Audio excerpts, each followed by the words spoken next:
ഭഗവാൻ അന്ന് രാത്രി ഭഗവാന് അർജുനന്റെ ദുഃഖം കണ്ടിട്ട് സഹിക്കാൻ വയ്യ. ഈ ഭഗവാനാണ് നിസ്സംഗം വേണമെന്നും ശോകമോഹങ്ങളെ സുഖദുഃഖങ്ങളെ ഒരേപോലെ കാണണം എന്നൊക്കെ പറഞ്ഞത്. അതിന്റെ അർത്ഥം കരയരുതെന്നോ അടുപ്പം കാണിക്കരുതെന്നോ സുഹൃത്തുക്കൾക്ക് പ്രശ്നം ഉണ്ടായാൽ അതിൽ വേദനിക്കരുതോ ഒന്നൊന്നുമല്ല. അതിൽ പെട്ടുപോകരുതെന്നേ അതിനർത്ഥമുള്ളൂ. ഭഗവാൻ അന്ന് രാത്രി ഉറക്കം വന്നില്ല. അർജുനന്റെ നെഞ്ചത്തടിച്ചുള്ള നിലവിളി കണ്ടിട്ട് ഭഗവാൻ ഉറക്കം വന്നില്ല. അപ്പൊ ഭഗവാൻ തന്റെ സാരഥിയെ വിളിക്കുന്നുണ്ട് അന്ന് രാത്രി. ദാരികൻ ആണ്, ദാരുകനോ ദാരികനോ അദ്ദേഹത്തിന്റെ സാരഥിയുടെ പേര്. സാരഥിയെ വിളിക്കുന്നുണ്ട്. എന്നിട്ട് പറയുന്നുണ്ട്, സർവായുധങ്ങളുമായിട്ട് എൻ്റെ രഥത്തെ നാളെ സജ്ജമാക്കണം. ഈ യുദ്ധം ഇനി മുന്നോട്ട് കൊണ്ടുപോകാൻ സാധിക്കില്ല. ഇത് ഞാൻ നാളെ തീർക്കുന്നുണ്ട്. അർജുനന്റെ ദുഃഖം എനിക്ക് കാണാൻ സാധിക്കില്ല എന്നാണ്. അപ്പോഴാണ് ഈ സർവ ആയുധ സന്നാഹങ്ങളുമായിട്ട് രഥൻ റെഡിയായപ്പോൾ വെളിച്ചായപ്പം എഴുന്നേറ്റ് പുറത്തു പോയപ്പോഴാണ് കണ്ടത് മൂപ്പര് കോട്ടും സൂട്ടും ഇട്ട് രഥത്തിലിരിക്കുക. അർജുനൻ. കൃഷ്ണന് മനസ്സിലായത് കേമായിട്ട് അർജുനന് മനസ്സിലായോ എന്ന് നമുക്കൊരു സംശയം തോന്നും. അപ്പൊ എന്തിനാ അവിടെ ഇരിക്കണത്? റെഡിയായിട്ടിരിക്കുകയാണ്. കരഞ്ഞതൊക്കെ കരഞ്ഞു. മകൻ മരിച്ചാൽ കരയും ആരും, അത് സഹജമായതാണ്. പക്ഷെ ആ കരച്ചിലിൽ പെട്ടുപോയി തന്നിൽ നിക്ഷിപ്തമായിട്ടുള്ള കർത്തവ്യങ്ങളെ നിർവഹിക്കാതിരിക്കുന്നില്ല അർജുനൻ.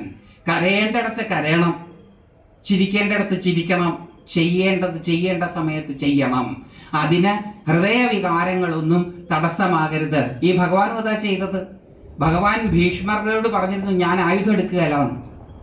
ആ ഭഗവാനാണ് തന്റെ സാരഥിയായ ദാരികനോട് പറഞ്ഞത്, സർവായുധങ്ങളും സജ്ജമാക്കൂ, ഞാൻ യുദ്ധം ചെയ്യുന്നുണ്ട്. അപ്പൊ ഭഗവാനും സാഹചര്യം അനുസരിച്ച്, അവസരവാദമല്ല ഇത്, സാഹചര്യം അനുസരിച്ച് പ്രവർത്തിക്കുക എന്നുള്ളതാണ്. അത് ചെയ്യാൻ നമുക്ക് സാധിക്കണം. അപ്പൊ അതൊക്കെ നമുക്ക് ഈ ഒരു ശ്ലോകത്തിൽ നിന്ന് നമുക്ക് ഇനിയും അത് മാത്രമായിട്ട് ഇങ്ങനെ പല രീതി നമ്മൾ ഈ ശ്ലോകത്തെ പറ്റി ചിന്തിച്ചാൽ ഗീതയുടെ സാരാംശത്തെ നമുക്ക് ഇതിനകത്ത് ഉൾക്കൊള്ളാൻ സാധിക്കും. പക്ഷെ നമുക്കത് പോരാ, നമുക്ക് മുന്നോട്ട് പോകേണ്ടതായിട്ടുണ്ട്.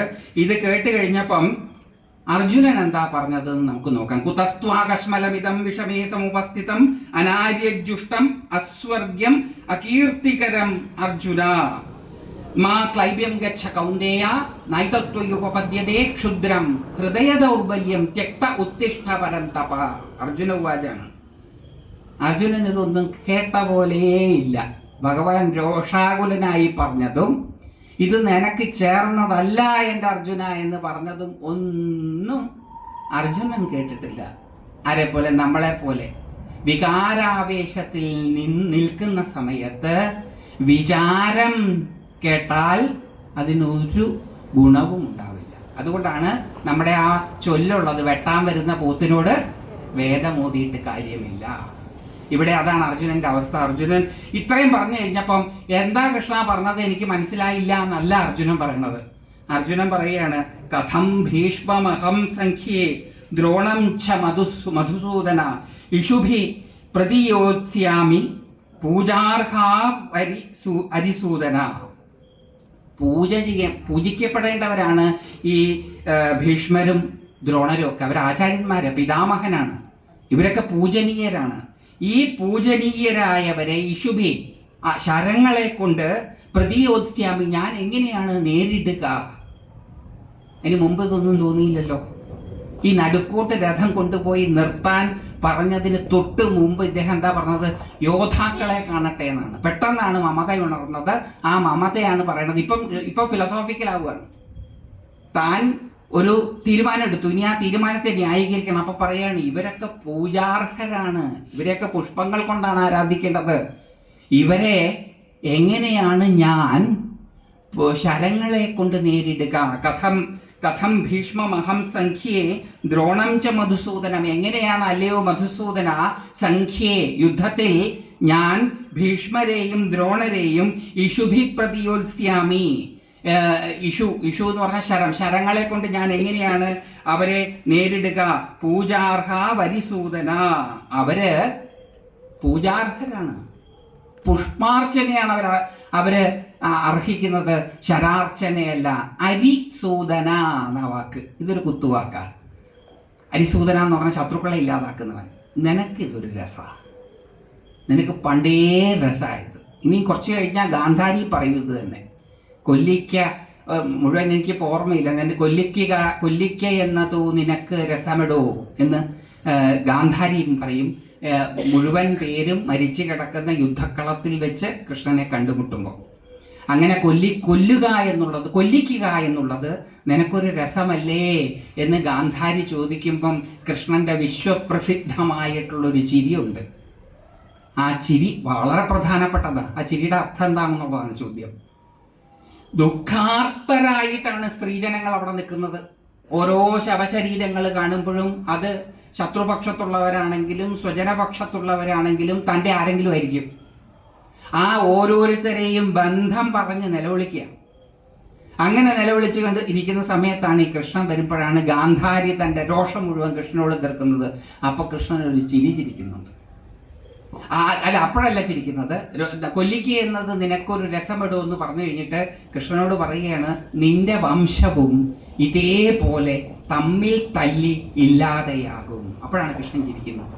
ഇപ്പൊ എന്തിനായിരിക്കും കൃഷ്ണൻ ചിരിക്കുന്നത്? ശരിക്കും കൃഷ്ണൻ വേവലാതി ഉള്ളയാളല്ലേ ആവേണ്ടത്? വേവലാതി പൂണ്ടവനായി തീരേണ്ടതല്ലേ? അദ്ദേഹം എന്തുകൊണ്ടാണ് വേവലാതി ഇല്ലാതെ ചിരിച്ചത്? ഞാനും നിങ്ങളും ഒക്കെ ആണെങ്കിൽ ആകെ വിഷമായി പോയതിനെ, വേണ്ടിയിരുന്നില്ല. ഇപ്പൊ അമ്മയുടെ മുമ്പിൽ പോയി പെടേണ്ട ഒരാവശ്യവും ഇല്ലായിരുന്നു, മാറി നടന്നാൽ മതിയായിരുന്നു എന്ന് വിചാരിച്ചായിരുന്നു നമ്മള്. അദ്ദേഹം ചിരിക്കുക ചെയ്തത് എന്തുകൊണ്ടായിരിക്കും? ദുഃഖാർത്തയായ ഗാന്ധാരി കൃഷ്ണനെ ആ ശവപ്പറമ്പിൽ വെച്ച് കണ്ടുമുട്ടുമ്പോൾ കൊല്ലിക്ക എന്നത് നിനക്കൊരു രസമിടോ എന്ന് പറഞ്ഞിട്ട് പറയാണ്, നിന്റെ വംശവും ഇതേപോലെ തന്നെ ഇല്ലാണ്ടാവും. ഒരു ചിരിയെ ചിരിക്കുന്നത് എന്തായിരിക്കും കാരണം? മനുഷ്യരുടെ മനസ്സങ്ങനെയാണ്. താൻ അനുഭവിക്കുന്ന ദുഃഖം ഇനി മറ്റാരും അനുഭവിക്കരുതേ എന്നല്ല മനുഷ്യൻ വിചാരിക്കുന്നത്. ഞാൻ അനുഭവിക്കുന്ന ഈ ദുഃഖം നിനക്കും അനുഭവിക്കാൻ ഇടയാകട്ടെ എന്ന ചിന്ത, മനുഷ്യന്റെ ആ ചിന്ത കൊടും യുദ്ധഭൂമിയിലെ ശവപ്പറമ്പിൽ നിൽക്കുമ്പോഴും മനുഷ്യൻ ഇല്ലാതെയാകുന്നില്ല എന്നുള്ളത് ഭഗവാനിൽ ഒരു ചിരിയെയാണ് വിടർത്തുന്നത്. ഇത്രയധികം ദുഃഖം സഹിച്ചിട്ടും ഗാന്ധാരി എന്ന മനുഷ്യ സ്ത്രീയുടെ ഉള്ളിലുള്ള ചിന്ത നിനക്കും ഇതേപോലെ വരട്ടെ എന്ന്. അങ്ങനെ ചിന്തിക്കാത്തൊരു കഥാപാത്രവും കൂടിയുണ്ട് നമുക്ക്. ഗാന്ധാരി ഇങ്ങനെ ചിന്തിക്കുന്ന കഥാപാത്രമാണ്. അത് ഓർത്താൽട്ടാണ് കൃഷ്ണൻ ചിരിച്ചത്. എത്ര അനുഭവങ്ങൾ ഉണ്ടായാലും, ജീവിതം എത്ര തിക്താനുഭവങ്ങളെ തന്നാലും മനുഷ്യൻ മാറുകയില്ല എന്നുള്ളതാണ് ആ ചിരിയുടെ അർത്ഥം. ഇപ്പോഴും അങ്ങനെ തന്നെയല്ലേ? അതാണ് ഭാരതത്തിലെ വ്യാസൻ പറഞ്ഞത്, യതിഹാസ്തി തദന്യത്ര എന്നേഹാസ്തി ന തത്ക്വചിത്.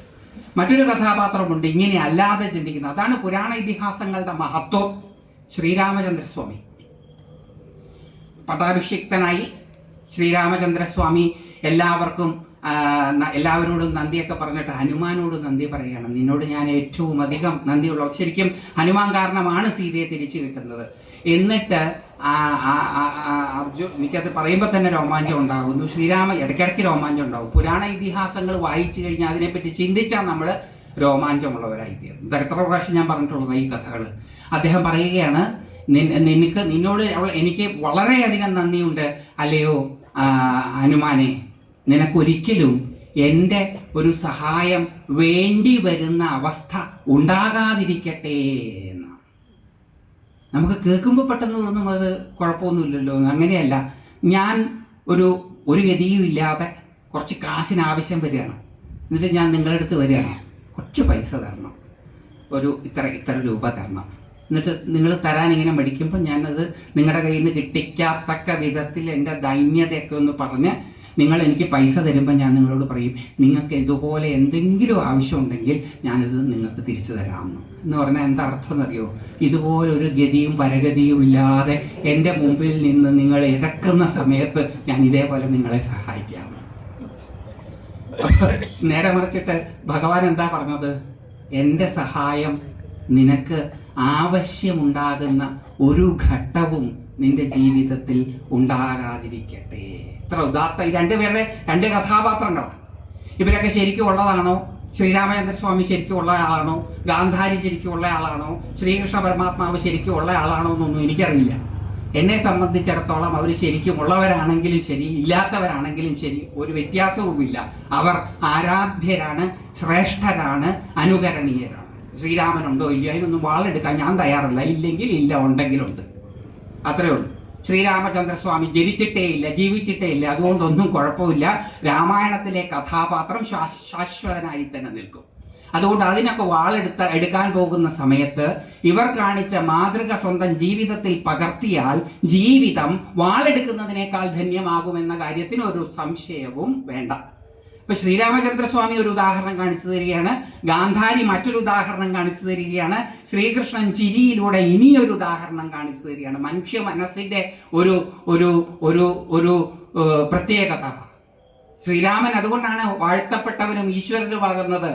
തനിക്കുണ്ടായതുപോലത്തെ അനുഭവം വേറൊരാൾക്കും ഉണ്ടാകാതിരിക്കട്ടെ. മറ്റുള്ളവരുടെ സഹായം തനിക്ക് തേടേണ്ടി വന്നതുപോലെ ഇനി ഒരാളും വേറൊരാളുടെ സഹായം തേടാൻ ഇടവരാതിരിക്കട്ടെ. അങ്ങനെ പറയുന്ന ആള് ഈശ്വരൻ തന്നെയാണ്. ഗാന്ധാരി ഒരു ഉദാത്തയായ സ്ത്രീരത്നമാണ് ഗാന്ധാരി, അതിന് സംശയമൊന്നുമില്ല. ഗാന്ധാരിയും നമ്മളും തമ്മിൽ തുലനം ചെയ്യാൻ പറ്റില്ല. പക്ഷെ മനുഷ്യനാണ്. എനിക്കുണ്ടായതുപോലത്തെ ദുഃഖം നീയും അനുഭവിക്കട്ടെ കൃഷ്ണ എന്ന് പറയുന്ന മനുഷ്യന്റെ അവസ്ഥ കണ്ടിട്ട് ചിരിക്കുകയല്ലാതെ ഭഗവാൻ വേറെന്ത് ചെയ്യാനാണ്? അതുകൊണ്ടാണ് ഭഗവാൻ അവിടെ ചിരിക്കുന്നത്. ഭഗവാൻ പല സമയത്തും കൃഷ്ണൻ വെറുതെ ചിരിക്കുക മാത്രമാണ് ചെയ്യുന്നത്. അപ്പം ഈ അരിസൂദന എന്നുള്ള വാക്ക് ഒരു കുത്തുവാക്കാണ്. ശത്രുക്കളെ കൊല്ലുന്നതിലാണ് നിനക്ക് തൃപ്തി, അതിലാണ് നമ്മൾ അങ്ങോട്ട് പോയത്. കൊല്ലിക്കുക എന്നത് നിനക്ക് രസമടോ എന്നുള്ളതിലേക്ക്. അരിസൂദന, ശത്രുക്കളെ കൊല്ലുന്നവർ, നിനക്ക് ഈ കൊല്ലലും കൊല്ലിക്കുകയും ഒക്കെ ഒരു രസമാണ്. ഞാൻ അങ്ങനെയല്ല. I am a totally different person. ഭഗവാനോടാണ് ഈ പറയണേ. ഞാൻ ടോട്ടലി ഡിഫറെൻറ്റ് പേഴ്സൺ ആണ്, നിന്നെ പോലെ അല്ല. അരിസൂദന, ശത്രുക്കളെ ഇല്ലാതാക്കുന്നവന് എന്താ എൻ്റെ ഡിഫറൻസ്? ഞാൻ പുഷ്പം കൊണ്ട് അർച്ചിക്കേണ്ടവരെ ശരം കൊണ്ട് അർച്ചിക്കാൻ റെഡിയല്ല. എന്തൊരു ഗ്രേറ്റ് പേഴ്സൺ നമുക്കും തോന്നും. വെൻഡി ഡോണിഗറിനൊക്കെ തോന്നിയിട്ടുണ്ട്. ഒരു വലിയൊരു ഇൻഡോളജിസ്റ്റ്. അവര് പറയണത് അവർ ജീവിതത്തിൽ വായിച്ചിട്ടുള്ളതിൽ ഏറ്റവും മോശമായ ഗ്രന്ഥമാണ് ഭഗവത്ഗീത. കാരണം ഇത് യുദ്ധം ചെയ്യാൻ പ്രേരിപ്പിക്കുന്ന ഗ്രന്ഥമാണ്. അതുകൊണ്ട് ഇത് ഒരു കാരണവശാലും ടോളറബിൾ ആയിട്ടുള്ള ഒരു ടെക്സ്റ്റ് അല്ല എന്നാണ് അവരുടെ വാദം. അതവര് ഭാരത മഹർഷിമാരുടെ യുദ്ധം എന്നുള്ള വാക്ക് വേൾഡ് വാർ എന്ന് ട്രാൻസ്ലേറ്റ് ചെയ്ത് കേൾക്കുന്നത് കൊണ്ടാണ്. ഈ വാക്കുകളെ ഇംഗ്ലീഷിലേക്ക് ട്രാൻസ്ലേറ്റ് ചെയ്യുമ്പോൾ അതിൻ്റെ അർത്ഥവും സാരസ്യവും ചോർന്നേക്കാമെന്ന് പോലും ചിന്തിക്കാതെ യുദ്ധത്തെ ചരിത്രത്താളുകളിൽ പഠിച്ച വാർ എന്ന അർത്ഥത്തിലുള്ള യുദ്ധമായിട്ട് വ്യാഖ്യാനിച്ചാൽ തെറ്റും. ഇത് ജീവിത സംഘർഷമാണ്. ഭഗവത്ഗീതയിലെ പാണ്ഡവരും കൗരവരും, ഭാരതത്തിലെ തന്നെ പാണ്ഡവരും കൗരവരും തമ്മിലുള്ള വഴക്കും വക്കാണവും അറിവും അറിവില്ലായ്മയും തമ്മിലുള്ള സംഘർഷമാണ്. ജ്ഞാനവും അജ്ഞാനവും തമ്മിലുള്ള സംഘർഷമാണ്. നന്മതിന്മകൾ തമ്മിലുള്ള സംഘർഷമല്ല. കൗരവര് മോശക്കാരൊന്നുമല്ല, അങ്ങനെ ധരിക്കുകയേ അരുത്. കൗരവരൊക്കെ വളരെ മോശക്കാര്, പാണ്ഡവരൊക്കെ വളരെ ഗ്രേറ്റ്, അങ്ങനെയല്ല. കൗരവരും വളരെ ശ്രേഷ്ഠര് തന്നെയാണ്. കർണനേക്കാൾ ശ്രേഷ്ഠനായ വേറെ ഏത് കഥാപാത്രമാണ് ഭാരതത്തിലുള്ളത്? കർണനെ സീറ്റ് ഓഫർ ചെയ്യുന്നുണ്ട് ഭഗവാൻ. യുദ്ധം തുടങ്ങാനിരിക്കുന്ന സമയത്ത് കുന്തിദേവിയെയും കൂട്ടി കൃഷ്ണൻ കർണൻ സന്ധ്യാവന്ദനം ചെയ്യുന്ന സ്ഥലത്ത് പോകുന്ന ഒരു സന്ദർഭമുണ്ട് മഹാഭാരതം. അവിടെ കൊണ്ടുപോയി വെയിറ്റ് ചെയ്യും. തിരിച്ച് കയറി വരുമ്പം കവചകുണ്ടലങ്ങൾ അണിഞ്ഞ് അതിതേജസ്വിയായിട്ട് സൂര്യസൂനുവായ കർണൻ കയറി വരുമ്പം കൃഷ്ണൻ പറയുകയാണ്, ഒന്ന് തേരി കയറുമോ, ചില കോൺഫിഡൻഷ്യൽ ആയിട്ടുള്ള കാര്യങ്ങൾ ഡിസ്കസ് ചെയ്യാനുണ്ട്. ഇപ്പൊ ഇദ്ദേഹം കയറി, വേറെ പേടിയൊന്നുമില്ല ഇവർക്കൊന്നും. കയറി ഇപ്പൊ കൃഷ്ണൻ കുറച്ച് ദൂരം രഥം കൊണ്ടുപോയിട്ട് പറയുകയാണ്, ഒരു സത്യം പറയാനാണ് നിന്നെ ഞാനിപ്പോൾ എൻ്റെ വണ്ടി കയറ്റിയത്. എന്താ സത്യം? നീ വാസ്തവത്തിൽ അംഗപുത്രനല്ല, രാധാസൂനുമല്ല, നീ ശരിക്കും കുന്തിപുത്രനാണ്. അപ്പം അതിൽ കർണന് വലിയ അത്ഭുതമൊന്നുമില്ല. കർണൻ അത് തിരിച്ചറിഞ്ഞു കഴിഞ്ഞിരുന്നു. എപ്പം? ആയോധന പ്രകടന സമയത്ത് ഈ കർണൻ കയറി വരുന്നത് കാണുമ്പോൾ, കവചകുണ്ടലങ്ങൾ അണിഞ്ഞ് കയറി വരുന്നത് കാണുമ്പം സദസ്സിലിരുന്ന കുന്തിദേവി മോഹാലസ്യപ്പെട്ടു വീഴുന്നുണ്ട്. അപ്പം ഈ കവചകുണ്ടലങ്ങൾ കണ്ട കുന്തിദേവി തിരിച്ചറിയുകയാണ് ഇത് തൻ്റെ പുത്രനാണ് എന്ന്. അതുകൊണ്ടാണ് മോഹാലസ്യപ്പെട്ട് വീഴുന്നത്. ആ ഒരു കഥാസന്ദർഭത്തിൽ നിന്ന് നമുക്ക് മറ്റൊരു കാര്യം കൂടെ ജഡ്ജ് ചെയ്യാട്ടോ. വിധവകൾക്ക് നമ്മുടെ സംസ്കൃതിയിൽ യാതൊരു അസ്വീകാര്യതയും ഉണ്ടായിരുന്നില്ല. വിധവയായിരുന്നു കുന്തിദേവി. കുന്തിദേവിയെ ശ്രേഷ്ഠരായിട്ടുള്ളവരിയ്ക്കുന്നതിന് തുല്യമായിട്ട് തല്ലാണ്ട പുറകിലൊന്നുമല്ല പിടിച്ചിരുത്തിയത്. ശ്രേഷ്ഠരായിട്ടുള്ള ധൃതരാഷ്ട്രര്, ഗാന്ധാരി, കുന്തിദേവി ഇവരൊക്കെ ഒരേ സ്ഥലത്ത് തന്നെയാണ് ഇരുത്തിയിരുന്നത്. അപ്പം വിധവകൾക്ക് ഒരു പതിത്വവും ഭാരതം കൽപ്പിച്ചു കൊടുത്തിരുന്നില്ല. പിന്നീട് വന്നിട്ടുള്ള വ്യാഖ്യാതാക്കന്മാർ പുരുഷമേധാവിത്വത്തിന്റെ ഭാഗമായി ശാസ്ത്രം ദുർവ്യാഖ്യാനം ചെയ്തതിന് മഹർഷീശ്വരന്മാർ ഉത്തരവാദികളല്ല. കാരണം അങ്ങനെ ആയിരുന്നുവെങ്കിൽ ഈ മംഗളകരമായ കർമ്മത്തിൽ, അങ്ങനെയാണ് ഈ ആയോധന പ്രകടനം, ഈ പഠിച്ച ആയോധന പ്രകടിപ്പിക്കുക, അത് മംഗളകരമായ ഒരു കാര്യമാണ്. ആ മംഗള സദസ്സിൽ കുന്തിദേവി ഇരുത്തുമായിരുന്നില്ല. അശുഭ സൂചകമായിരുന്നു വിധവയെങ്കിൽ ആ വിധവയെ ആ സദസ്സിൽ ഇരുത്തുമായിരുന്നില്ല. ഈക്വൽ ഇമ്പോർട്ടൻസ് കൊടുത്തിട്ടാണ് ഇരുത്തിയത്. നിസാരയായിട്ടല്ല ഇരുത്തിയത്, ശ്രേഷ്ഠയായിട്ടാണ് ഇരുത്തിയത്. അപ്പൊ അത് നമ്മളൊരു കഥ വായിക്കുമ്പം അതിൽ നിന്ന് പലതും വായിച്ചെടുക്കണം. അപ്പോഴാണ് നമുക്കത് മനസ്സിലാവുക. കുന്തിദേവി മോഹാലസ്യപ്പെട്ട് വീഴുന്നുണ്ട്. ആർക്കും മനസ്സിലായില്ല എന്താന്ന്. കർണന് മനസ്സിലായി, കൃഷ്ണന് മനസ്സിലായി, കുന്തിക്കും മനസ്സിലായി. അപ്പോൾ കർണനോടത് പറഞ്ഞപ്പോൾ കർണന് വലിയ വേവലാതിയൊന്നുമില്ല, അത് നേരത്തെ അറിയാവുന്ന കാര്യമില്ലേ. എന്നിട്ട് പറയുകയാണ്, നീ ഒരു കാര്യം ചെയ്യുക കർണ, നീ കൗരവരുടെ പക്ഷത്ത് നിന്ന് പാണ്ഡവരുടെ പക്ഷത്തേക്ക് വാ. ഈ യുധിഷ്ഠിരൻ വളരെ നല്ല ആളാണ്. നീ ആ മൂത്തവൻ എന്നറിഞ്ഞാൽ നിനക്ക് രാജ്യം മുഴുവൻ തരും. അയാൾ പിടിച്ചെടുക്കുന്നില്ല. അയാൾ അങ്ങനെ പിടിച്ചടക്കലിൻ്റെ ആളൊന്നുമില്ല, കൊടുക്കലിൻ്റെ ആളാണ്. അതുകൊണ്ട് നിനക്ക് കിട്ടും. കർണൻ സമ്മതിക്കുന്നില്ല. അപ്പം രണ്ടാമതൊരു ഓഫർ, അതൊരു കുറച്ച് 1.5 ഓഫറായിപ്പോയി. അതെന്താ പറയുന്നതെന്നറിയോ? പാഞ്ചാലിയുടെ ഭർത്താവാക്കാം നിന്നെയെന്ന്. വല്ലവൻ്റെയും ഭാര്യയുടെ ഭർത്താവാക്കാമെന്ന് കൃഷ്ണനെ. ആലോചിച്ച് നോക്ക്, പാഞ്ചാലിയുടെ ഭർത്താവാക്കാമെന്ന്. കാരണം ഈ കർണന് പാഞ്ചാലിയിൽ ഒരു കണ്ണുണ്ടായിരുന്നു. പാഞ്ചാലി സ്വയംവര സമയത്ത് വില്ല് കൊലയ്ക്കാൻ വേണ്ടിയിട്ട് കർണൻ വില്ലെടുക്കുന്ന സമയത്ത് ദ്രൗപദി തടയുന്നുണ്ട്, പാഞ്ചാലി തടയുന്നുണ്ട്. സൂതപുത്രനെ ഞാൻ വിവാഹം കഴിക്കില്ല, അപമാനിച്ചു വിടുകയാണ്. അപ്പം ആ വില്ലെടുത്തത് അർജുനൻ എടുക്കുന്നതിന് മുമ്പേ ആണ് എന്നുള്ളത് കൊണ്ട് കർണൻ ആ വില്ലെടുക്കാൻ സാധിക്കും, ആ വില്ല് കൊലയ്ക്കാൻ ഞാണ് കെട്ടാൻ സാധിക്കും, അത് ചെയ്യാനും സാധിക്കും. അർജുനന് സാധിക്കുന്നതെല്ലാം കർണനും സാധിക്കും. കർണൻ അർജുനനേക്കാൾ ഒരു തരത്തിലും മോശക്കാരനല്ല. പാഞ്ചാലിയാണ് ഇൻസൾട്ട് ചെയ്യുന്നത്. അപ്പോൾ പാഞ്ചാലിയിൽ ഒരു കണ്ണുണ്ട് കർണൻ എന്നുള്ളത് കൃഷ്ണൻ അറിയാം. അപ്പൊ കൃഷ്ണൻ ഓഫർ ചെയ്യാണ്, പാഞ്ചാലിയുടെ വല്ലവന്റെയും ഭാര്യയുടെ ഭർത്തൃസ്ഥാനം തരാമെന്ന്. മണ്ണ് കൊടുക്കാമെന്ന് പറഞ്ഞു, ടെംപ്റ്റഡ് ആയില്ല. പെണ്ണ് കൊടുക്കാമെന്ന് പറഞ്ഞു, കനകം മൂലം കാമിനി മൂലമാണ് എല്ലാം. രണ്ടും കൊടുക്കാമെന്ന് പറഞ്ഞു, കർണൻ വ്യതിചലിച്ചില്ല. ആ ആയോധന പ്രകടന കളരിയിൽ വെച്ച് താഴ്ന്ന അപമാനഭാരം കൊണ്ട് താഴ്ന്ന തൻ്റെ ശിരസിനെ ഉയർത്തി നിർത്തുവാൻ അതിൽ അംഗരാജ്യത്തിന്റെ കിരീടം ധരിപ്പിച്ചത് ദുര്യോധനനാണ്. ആ ദുര്യോധനനോട് ഈ ജീവിതം മുഴുവനും ഞാൻ കടപ്പെട്ടിരിക്കുന്നു.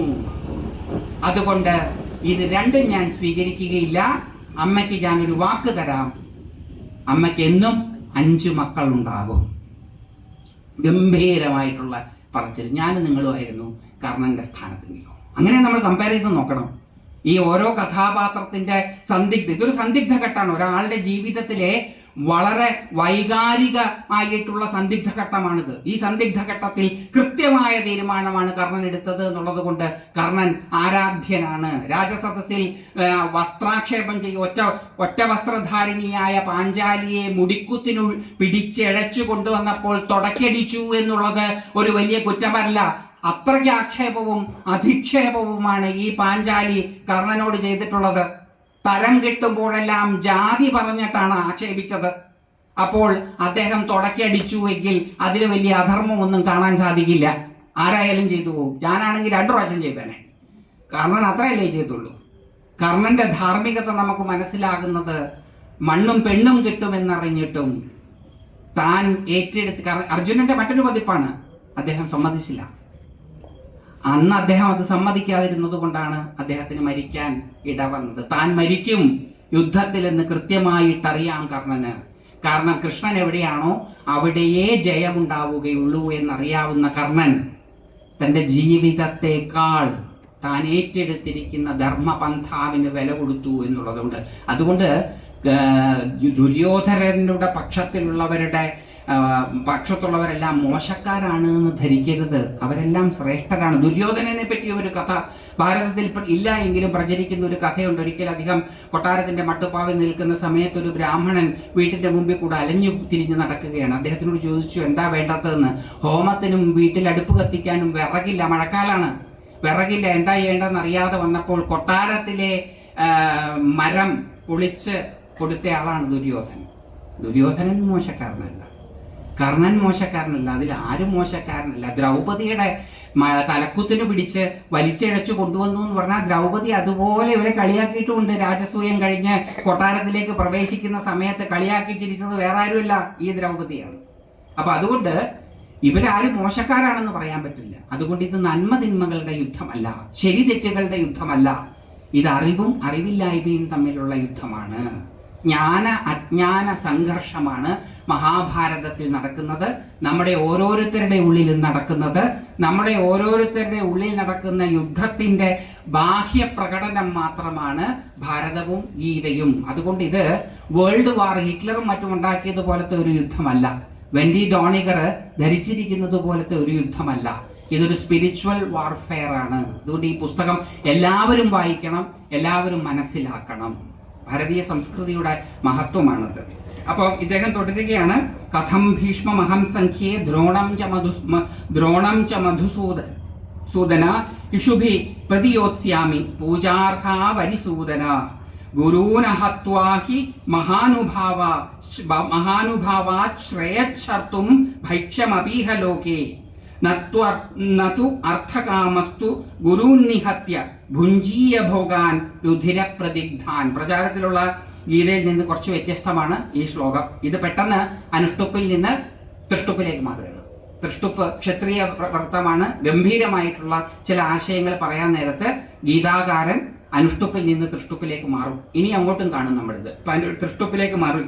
ഗുരൂന ഹത്വാൻ ഹി മഹാനുഭാവാത് ശ്രേയച്ഛർത്തും ഭൈക്ഷ്യമപീഹ ലോകേ നു അർത്ഥകാമസ്തു ഗുരൂൻ നിഹത്യ ഭുഞ്ജീയ ഭോഗാൻ രുധിരപ്രതിഗ്ധാൻ. ഫിലോസോഫിക്കലായിട്ട് പറയുകയാണ്, ഈ ഗുരുക്കന്മാരെയൊക്കെ മഹാനുഭാവന്മാരായിട്ടുള്ള ഈ ഗുരുക്കന്മാരെയൊക്കെ കൊന്നിട്ട് രാജ്യം അനുഭവിക്കുന്നത് ശ്രേയശ്ചർത്തും, ശ്രേയസ്സിനെ അനുഭവിക്കുന്നതിനേക്കാൾ നല്ലത് ഭൈക്ഷ്യമപീഹ ലോകെ, ഭിക്ഷയെടുത്ത് ജീവിക്കുന്നതാണ്.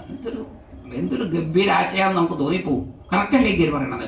ഗുരുക്കന്മാരെ കൊന്നിട്ട് കിട്ടുന്ന രാജ്യശ്രേയസിനേക്കാൾ ശ്രേഷ്ഠമല്ലേ പിച്ചെടുത്ത് ജീവിക്കുന്നത്? ഈ അർത്ഥകാമാൻ, അർത്ഥകാമങ്ങൾക്ക് വേണ്ടിയിട്ട്, ധർമാർത്ഥ കാമങ്ങളാണ്, അതിലർത്ഥം കാമം, അതിനു വേണ്ടിയിട്ട് ഗുരുക്കന്മാരെ ഹനിച്ചിട്ട് കിട്ടുന്ന അർത്ഥകാമങ്ങൾ ചോര കലർന്ന ചോറാണ്. ഭോഗാൻ രുധിരപ്രതിഗ്ധാൻ, ഭുഞ്ജീയ ഭോഗാൻ രുധിരപ്രതിഗ്ധാൻ. പ്രതിഗ്ധാൻ അതായത് ഇവരെയൊക്കെ കൊന്നു കഴിഞ്ഞിട്ട് ഈ രാജ്യം എടുത്തു എന്ന് വിചാരിക്കുക, അത് ചോര കലർന്ന ചോറാണ് ഉണ്ണാൻ സാധിക്കുക. ഓരോ ഉരുള എടുത്ത് ഉരുട്ടുമ്പോഴും അതിൽ ചോരയുടെ മണം കാണും. അതുകൊണ്ട് ഞാൻ യുദ്ധത്തിനില്ല. ഇവരൊക്കെ സാക്ഷാൽ ഗുരുക്കന്മാരാണ്. ഇവരെ ഒന്നും യുദ്ധം ചെയ്യാൻ പറ്റില്ല. ഇവരെയൊക്കെ പൂജിക്കുകയാണ് വേണ്ടത്. ഇനി ഇവരെയൊക്കെ കൊന്നിട്ട് രാജ്യം വേണം എന്ന് പറഞ്ഞാൽ ആ ശ്രേയസ് ഞാൻ ആഗ്രഹിക്കുന്നില്ല. അതിലും നല്ലത് പിച്ചെടുക്കുന്നു. കാരണം ഇവരെയൊക്കെ കൊന്നിട്ട് ഞാൻ ഭോഗം അനുഭവിക്കുകയാണെങ്കിൽ ഓരോ നിമിഷവും ചോരയുടെ മണം അതിലുണ്ടാകും. ഇതൊക്കെ കുറച്ച് നേരത്തെ ആലോചിച്ചിരുന്നെങ്കിൽ നന്നായിരുന്നു. കുറച്ച് നേരത്തെ എന്ന് പറഞ്ഞാൽ സഞ്ജയൻ ധൃതരാഷ്ട്രർ പറഞ്ഞതനുസരിച്ചിട്ട് പാണ്ഡവരുടെ അടുത്ത് യുദ്ധം ഒഴിവാക്കാൻ വരുന്ന ഒരു ഭാഗമുണ്ട്. അപ്പോൾ ഇതേ ന്യായം തന്നെയാണ് ഈ സഞ്ജയൻ പറയണത്. സഞ്ജയൻ അന്ന് പറഞ്ഞ ന്യായമൊക്കെ ഇപ്പൊ തിരിച്ചു പറയുക. അന്ന് അത് സമ്മതിച്ചിരുന്നെങ്കിൽ നമുക്ക് ഈ യുദ്ധം ഒഴിവാക്കായിരുന്നു. ഒന്നുമില്ല.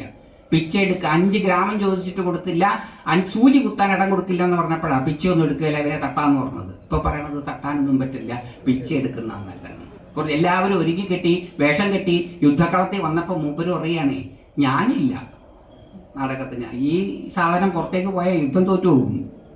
ഈ അർജുനനോ ഭീമനോ യുദ്ധക്കളം വിട്ടുപോയാൽ പാണ്ഡവര് തീർന്നു. ഇവരാണ് യുദ്ധത്തിന്റെ നെടുന്തൂണ്. പറയും ഞാനിനി യുദ്ധത്തിനില്ല. ഈ നമ്മള് ഒരു സന്ദിഗ്ധ ഘട്ടത്തിൽ കൃത്യമായിട്ട് എന്താ ചെയ്യേണ്ടത് എന്ന് തിരിച്ചറിയാത്ത ഘട്ടത്തിൽ ന്യായാന്യായങ്ങൾ ഉന്നയിക്കുമ്പോൾ നമ്മളും അത് കേൾക്കുന്നുണ്ട്, നമ്മളിലൊരു കൺഫ്യൂഷൻ ഉണ്ടാവും. നമ്മൾ ശ്രദ്ധയോടുകൂടിയാണ് ജീവിക്കുന്നതെങ്കിൽ, അങ്ങനെ ശ്രദ്ധയോടുകൂടി ജീവിക്കാനാണ് നമ്മൾ ആ മെഡിറ്റേഷൻ ചെയ്യുന്നത്. ആ മെഡിറ്റേഷനിൽ നാമമല്ല പ്രധാനം, അവയർനെസ് ആണ് പ്രധാനം. അത് ഞാൻ പറയാം അതിലേക്ക് എത്തുമ്പോൾ. അപ്പം ഇദ്ദേഹം പറയുകയാണ്, നമ്മൾ എപ്പോഴും അങ്ങനെയാണ്. നമ്മളിപ്പോൾ ഒരു ന്യായാന്യായം നമ്മൾ ശ്രദ്ധയോടുകൂടിയാണ് പറയുന്നത് എങ്കിൽ അത് നമ്മളിലൊരു കൺഫ്യൂഷൻ ഉണ്ടാക്കും. എന്താണ് കൃത്യമായിട്ട് ചെയ്യേണ്ടത് എന്നറിയാത്ത പ്രതിസന്ധി ഘട്ടത്തിൽ നാം ചെയ്യാൻ ഉദ്ദേശിക്കുന്നതിനെ ന്യായീകരിക്കുമ്പോഴും നമ്മുടെ ഉള്ളിൻ്റെ ഉള്ളിൽ അത് ശരിയാണോ എന്നൊക്കെ ഒരു ചോദ്യം ഉണ്ടാകും. ആ ചോദ്യം നമ്മളെ ഒരു കൺഫ്യൂഷനിലേക്ക് കൊണ്ടുപോകും. ഇതൊക്കെ നമ്മുടെ ജീവിതത്തിൽ സംഭവിക്കുന്നതാണ്. നമ്മൾ അൺഅറ്റൻറ്റീവായിട്ടാണ്, അൺഅവെയറായിട്ടാണ് പല കാര്യങ്ങളും ചെയ്യുന്നത് എന്നുള്ളത് കൊണ്ടാണ് നമ്മുടെ ജീവിതത്തിൽ പലപ്പോഴും മുന്നോട്ട് പോകുവാനുള്ള സാഹചര്യം ഉണ്ടായിട്ടും അത് തിരിച്ചറിഞ്ഞ് നമുക്ക് പ്രതികരിക്കാൻ സാധിക്കാതെ പോകുന്നത്. നമ്മുടെ ജീവിതത്തിൽ അനവധി സന്ദർഭങ്ങൾ ഇതുപോലെ ഉണ്ടായിട്ടുണ്ട്. നമ്മൾ പക്ഷേ തീരെ സെൻസിറ്റീവ് അല്ല, നമ്മൾ തീരെ അറ്റൻറ്റീവ് അല്ല, നമ്മൾ തീരെ അവെയർ അല്ല. അതുകൊണ്ട് ഈ ഓരോ സാഹചര്യവും നമുക്ക് തരുന്ന അസുലഭങ്ങളായിട്ടുള്ള അവസരങ്ങളെ വേണ്ട വിധത്തിൽ പ്രയോജനപ്പെടുത്താൻ നമുക്ക് സാധിക്കാതെ പോകുന്നു. അർജുനൻ അങ്ങനെയല്ല. അർജുനൻ വളരെ സ്കിൽഡ് ആയിട്ടുള്ള പേഴ്സണാണ്. സവ്യസാചിൻ എന്നൊക്കെ വിളിക്കുന്നത് അതുകൊണ്ടാണ്. അത്ര സ്കിൽഡായി, രണ്ട് കൈകളും ഒരേപോലെ ഉപയോഗിക്കാൻ സാധിക്കുന്നയാള്, രാത്രിയിൽ കാണാൻ സാധിക്കുന്നയാള്, ആ ആള് വളരെ അറ്റൻറ്റീവ് ആയിരിക്കും, വളരെ ശ്രദ്ധയുള്ള ആളായിരിക്കും. അയാളുടെ മനസ്സിന്റെ ചെറിയ മൂവ്മെന്റ്സ് പോലും അദ്ദേഹത്തിന് തിരിച്ചറിയാൻ സാധിക്കും. അപ്പോൾ തൻ്റെ ഉള്ളിലുള്ള ഈ ചെറിയ കൺഫ്യൂഷൻ അദ്ദേഹത്തിന് അറിയാൻ സാധിക്കും. അങ്ങനെ നമ്മളും വളരെ അറ്റൻറ്റീവ് ആകണം ജീവിതത്തിൽ. അപ്പോൾ ജീവിതത്തിൽ ഒരു ക്രൈസിസ് ഉണ്ടാകുമ്പം ആ ക്രൈസിസ് നമ്മളെ മുന്നോട്ട് കൊണ്ടുപോകും. ജിത്തു കൃഷ്ണമൂർത്തി എന്ന പ്രസിദ്ധനായിട്ടുള്ള ഒരു ചിന്തകൻ ഉണ്ടായിരുന്നു. അദ്ദേഹം പറയുന്നത് ജീവിതത്തിൽ ക്ലാരിറ്റി ഉണ്ടാവുക, കൺഫ്യൂഷൻ ഉണ്ടാവുക മാത്രം. അതുകൊണ്ട് പ്രതിസന്ധികളെ നമ്മൾ ഭയപ്പെടുന്നില്ല. പ്രതിസന്ധികൾ ഗ്രഹദോഷമോ വാസ്തുദോഷമോ ധർമ്മദേവതാ കോപമോ അല്ല. പ്രതിസന്ധികൾ ഓരോന്നും ഈശ്വരൻ നമ്മളിലുള്ള ഈശ്വരീയതയെ തിരിച്ചറിയുവാൻ തരുന്ന സന്ദർഭങ്ങളാണ്. അതിനെ വേണ്ടതുപോലെ നമുക്ക് പ്രയോജനപ്പെടുത്താൻ സാധിക്കുകയാണെങ്കിൽ അഹല്യയ്ക്ക് മാത്രമല്ല നമുക്കും സാധിക്കും ശ്രീരാമചന്ദ്ര ദർശനം.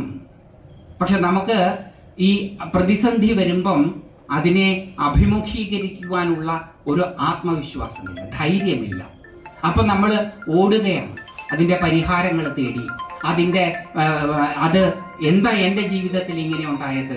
ഗ്രഹദോഷം കാരണമാണോ, വാസ്തുദോഷം കാരണമാണോ, ധർമ്മദേവതാ കോപം കാരണമാണോ എന്ന് അന്വേഷിച്ച് നമ്മൾ ഓടുകയാണ്. ഒരു ദോഷവും കാരണമല്ല മനുഷ്യരുടെ ജീവിതത്തിൽ ബുദ്ധിമുട്ടുകൾ ഉണ്ടാകുന്നത്. മനുഷ്യർക്കൊരു വീണ്ടും വിചാരം ഉണ്ടാകാനും അവരുടെ തന്നെ ഉള്ളിൽ ഉറങ്ങിക്കിടക്കുന്ന കഴിവുകളെ പുറത്തു കൊണ്ടുവരുവാനും ഈശ്വരാനുഗ്രഹമാണ് പ്രതിസന്ധികൾ. പ്രതിസന്ധികൾ ദോഷമേ അല്ല. പ്രതിസന്ധി ഉണ്ടാകുമ്പോൾ മാത്രമേ നമുക്ക് ഓരോരുത്തർക്കും നമ്മളെ പറ്റിയിട്ടൊരു യഥാർത്ഥ പിക്ചർ ഉണ്ടാവുകയുള്ളൂ. ധീരരാണെന്ന് കരുതുന്ന നാം ചില പ്രതിസന്ധി ഘട്ടങ്ങളിൽ ഭീരുക്കളാണ് എന്ന് തിരിച്ചറിയും. ഭീരുക്കളാണ് എന്ന് കരുതുന്ന നാം ചില പ്രതിസന്ധികളിൽ നമുക്ക് ധൈര്യമുണ്ട് എന്ന് തിരിച്ചറിയും. ഞാൻ അങ്ങനെ തിരിച്ചറിഞ്ഞിട്ടുള്ള ഒരാളാണ്. എനിക്ക് ഈ പണ്ട് കാലത്ത് നായ്ക്കളെ വളരെ പേടിയായിരുന്നു. ഇപ്പോഴും പേടിയാണ്. വളർത്തുന്ന നായ്ക്കളുള്ളത് കൊണ്ട് ആ പേടി കുറഞ്ഞിട്ടുണ്ടെന്ന് മാത്രമേ ഉള്ളൂ. അല്ലെങ്കിൽ എനിക്കിതിനെ പേടിയാണ്. പാമ്പിനെയാണ് മറ്റൊരു കാര്യം, എനിക്ക് പേടിയതിനെ. പാമ്പിനെ പിന്നെ പേടി മാത്രമല്ല, അതിൻ്റെ ആ വഴുവഴുപ്പ് കൂടെയൊക്കെ കാണുമ്പോൾ ഒരു അസ്വസ്ഥതയാണ്. നായ എനിക്ക് ശരിക്കും പേടിയാണ്. പക്ഷേ എൻ്റെ ജീവിതത്തിൽ ഒരു സാഹചര്യം, എനിക്ക് അങ്ങനെ ഒരു സാധനം ഉണ്ടെന്ന് പറഞ്ഞാൽ ഞാൻ പിന്നെ ആ വഴിക്ക് പോവില്ല. ഞാൻ ഒരിക്കൽ ഒരു റോഡിൽ കൂടെ സഞ്ചരിക്കുന്ന സമയത്ത് എൻ്റെ പുറകെ ഒരു അൽസേഷൻ ഏതോ വീടിൻ്റെ മതിൽ ചാടിയതാണ്. ഞാൻ ഒറ്റയ്ക്കേ ഉള്ള റോട്ടിൽ, രാത്രിയാണ്. പണ്ട് ഫോൺ ചെയ്യാനൊക്കെ നമുക്ക് ബൂത്തിൽ പോകണം. നമ്മുടെ കയ്യിലൊന്നും ഫോൺ ഉണ്ടാവില്ല, ഇന്നത്തെ കാലമല്ല.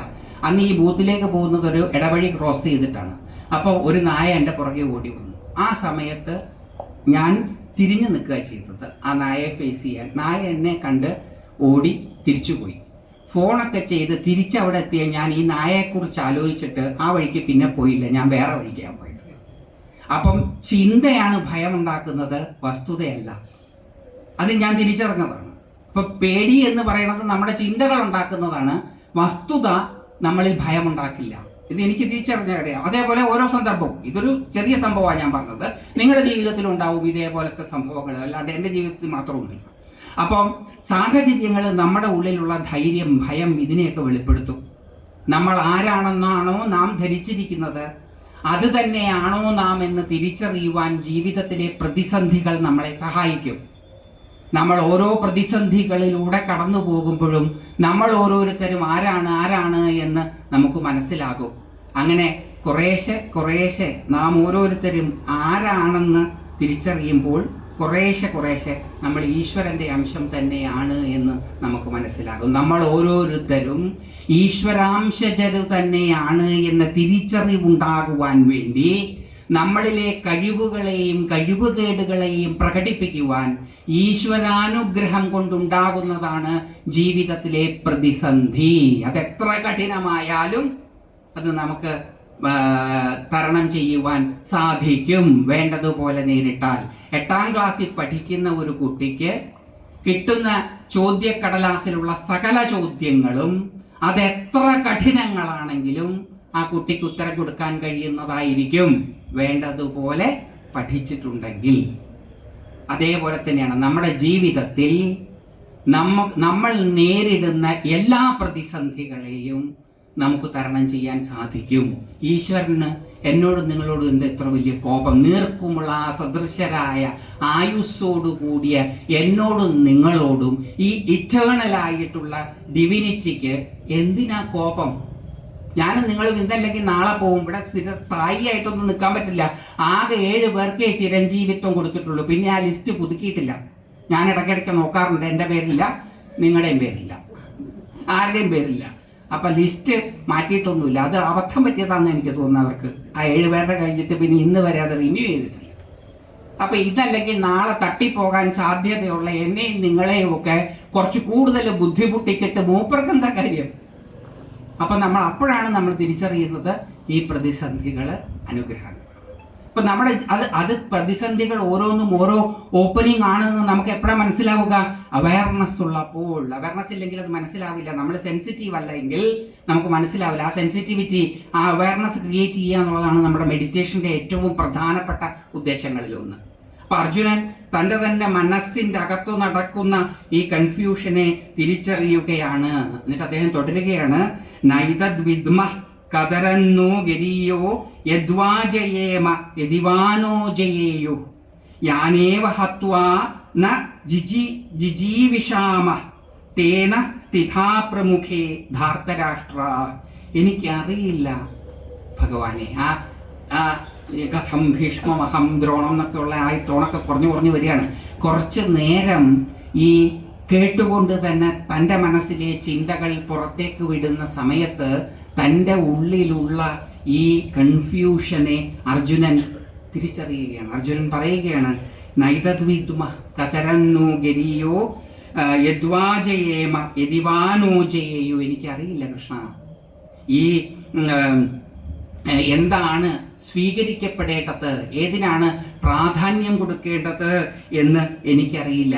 അവരെ ഞാൻ ജയിക്കുകയാണോ വേണ്ടത്, അതോ അവരാൽ ഞാൻ ജയിക്കപ്പെടുകയാണോ വേണ്ടത്? എനിക്കറിയില്ല. ഞാൻ ഈ ധൃതരാഷ്ട്രരുടെ മക്കളെ ഞങ്ങളുടെ മുമ്പിൽ നിൽക്കുന്ന ഈ ധാർത്തരാഷ്ട്രന്മാരെ, ധൃതരാഷ്ട്രരുടെ മക്കളെ ഞങ്ങള്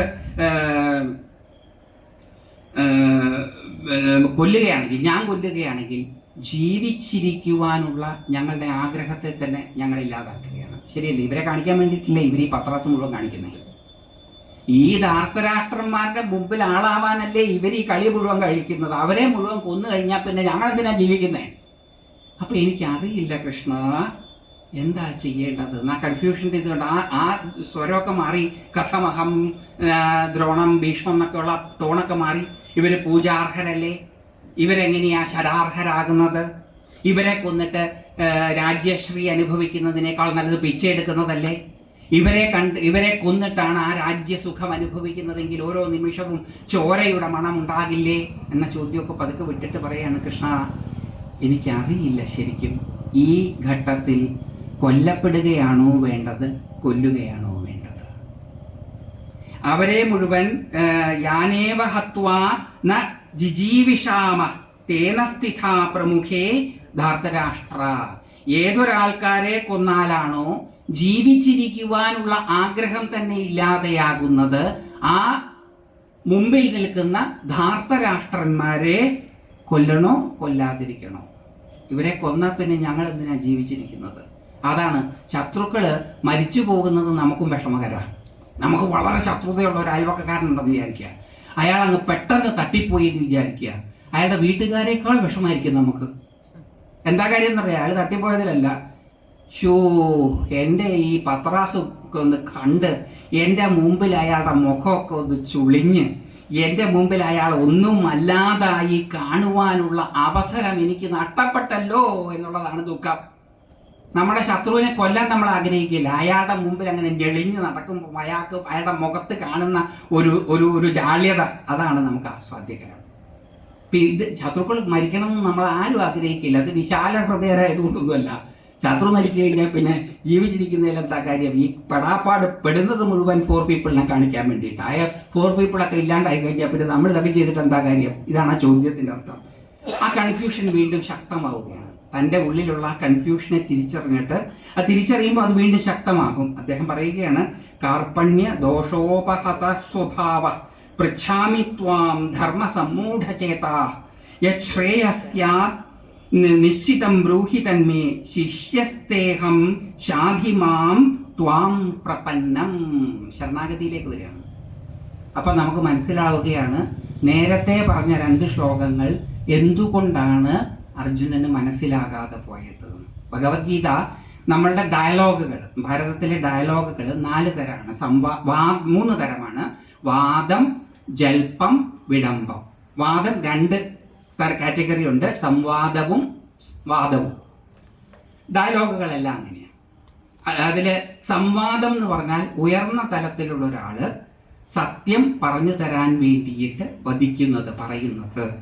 അവിടെ താഴ്ന്നു നിൽക്കുന്നയാൾ ഗുരുവും ശിഷ്യനും, ശിഷ്യൻ ചോദ്യങ്ങൾ ചോദിക്കുന്നത് ഗുരുവിനെ ഡിസ്പ്രൂവ് ചെയ്യാനല്ല, ഗുരു പറഞ്ഞതിന് ക്ലാരിറ്റി വരുത്താനാണ്. അത് സംവാദം. വാദം ഈക്വൽ ആയിട്ടുള്ളവർ ചെയ്യുന്നു. സത്യത്തെ അറിയുവാനുള്ള ആഗ്രഹത്തോടു കൂടി ഈക്വൽ ആയിട്ടുള്ളവർ ചെയ്യുന്നതാണ് വാദം. മണ്ഡന മിശ്രനും ശങ്കര ഭഗവത്പാദരും തമ്മിൽ നടന്നത് വാദം. അവർ ഡിസ്കസ് ചെയ്യണം. എന്നിട്ട് അതിൽ ആരാണോ സത്യം, ആരുടെ ഭാഗത്താണെന്നാണോ മനസ്സിലാകുന്നത് അവരുടെ ശിഷ്യരായി തീരും മറ്റേയാൾ. ഇത് തോൽക്കുന്നതല്ല. സത്യം നമ്മൾ പറയും മണ്ഡന മിശ്രൻ തോറ്റു, ശങ്കരന്റെ ശിഷ്യനായി. അങ്ങനെയല്ല. സത്യം അറിയാൻ വേണ്ടിയിട്ട് ഇവർ ഡിബേറ്റ് ചെയ്യുകയാണ്.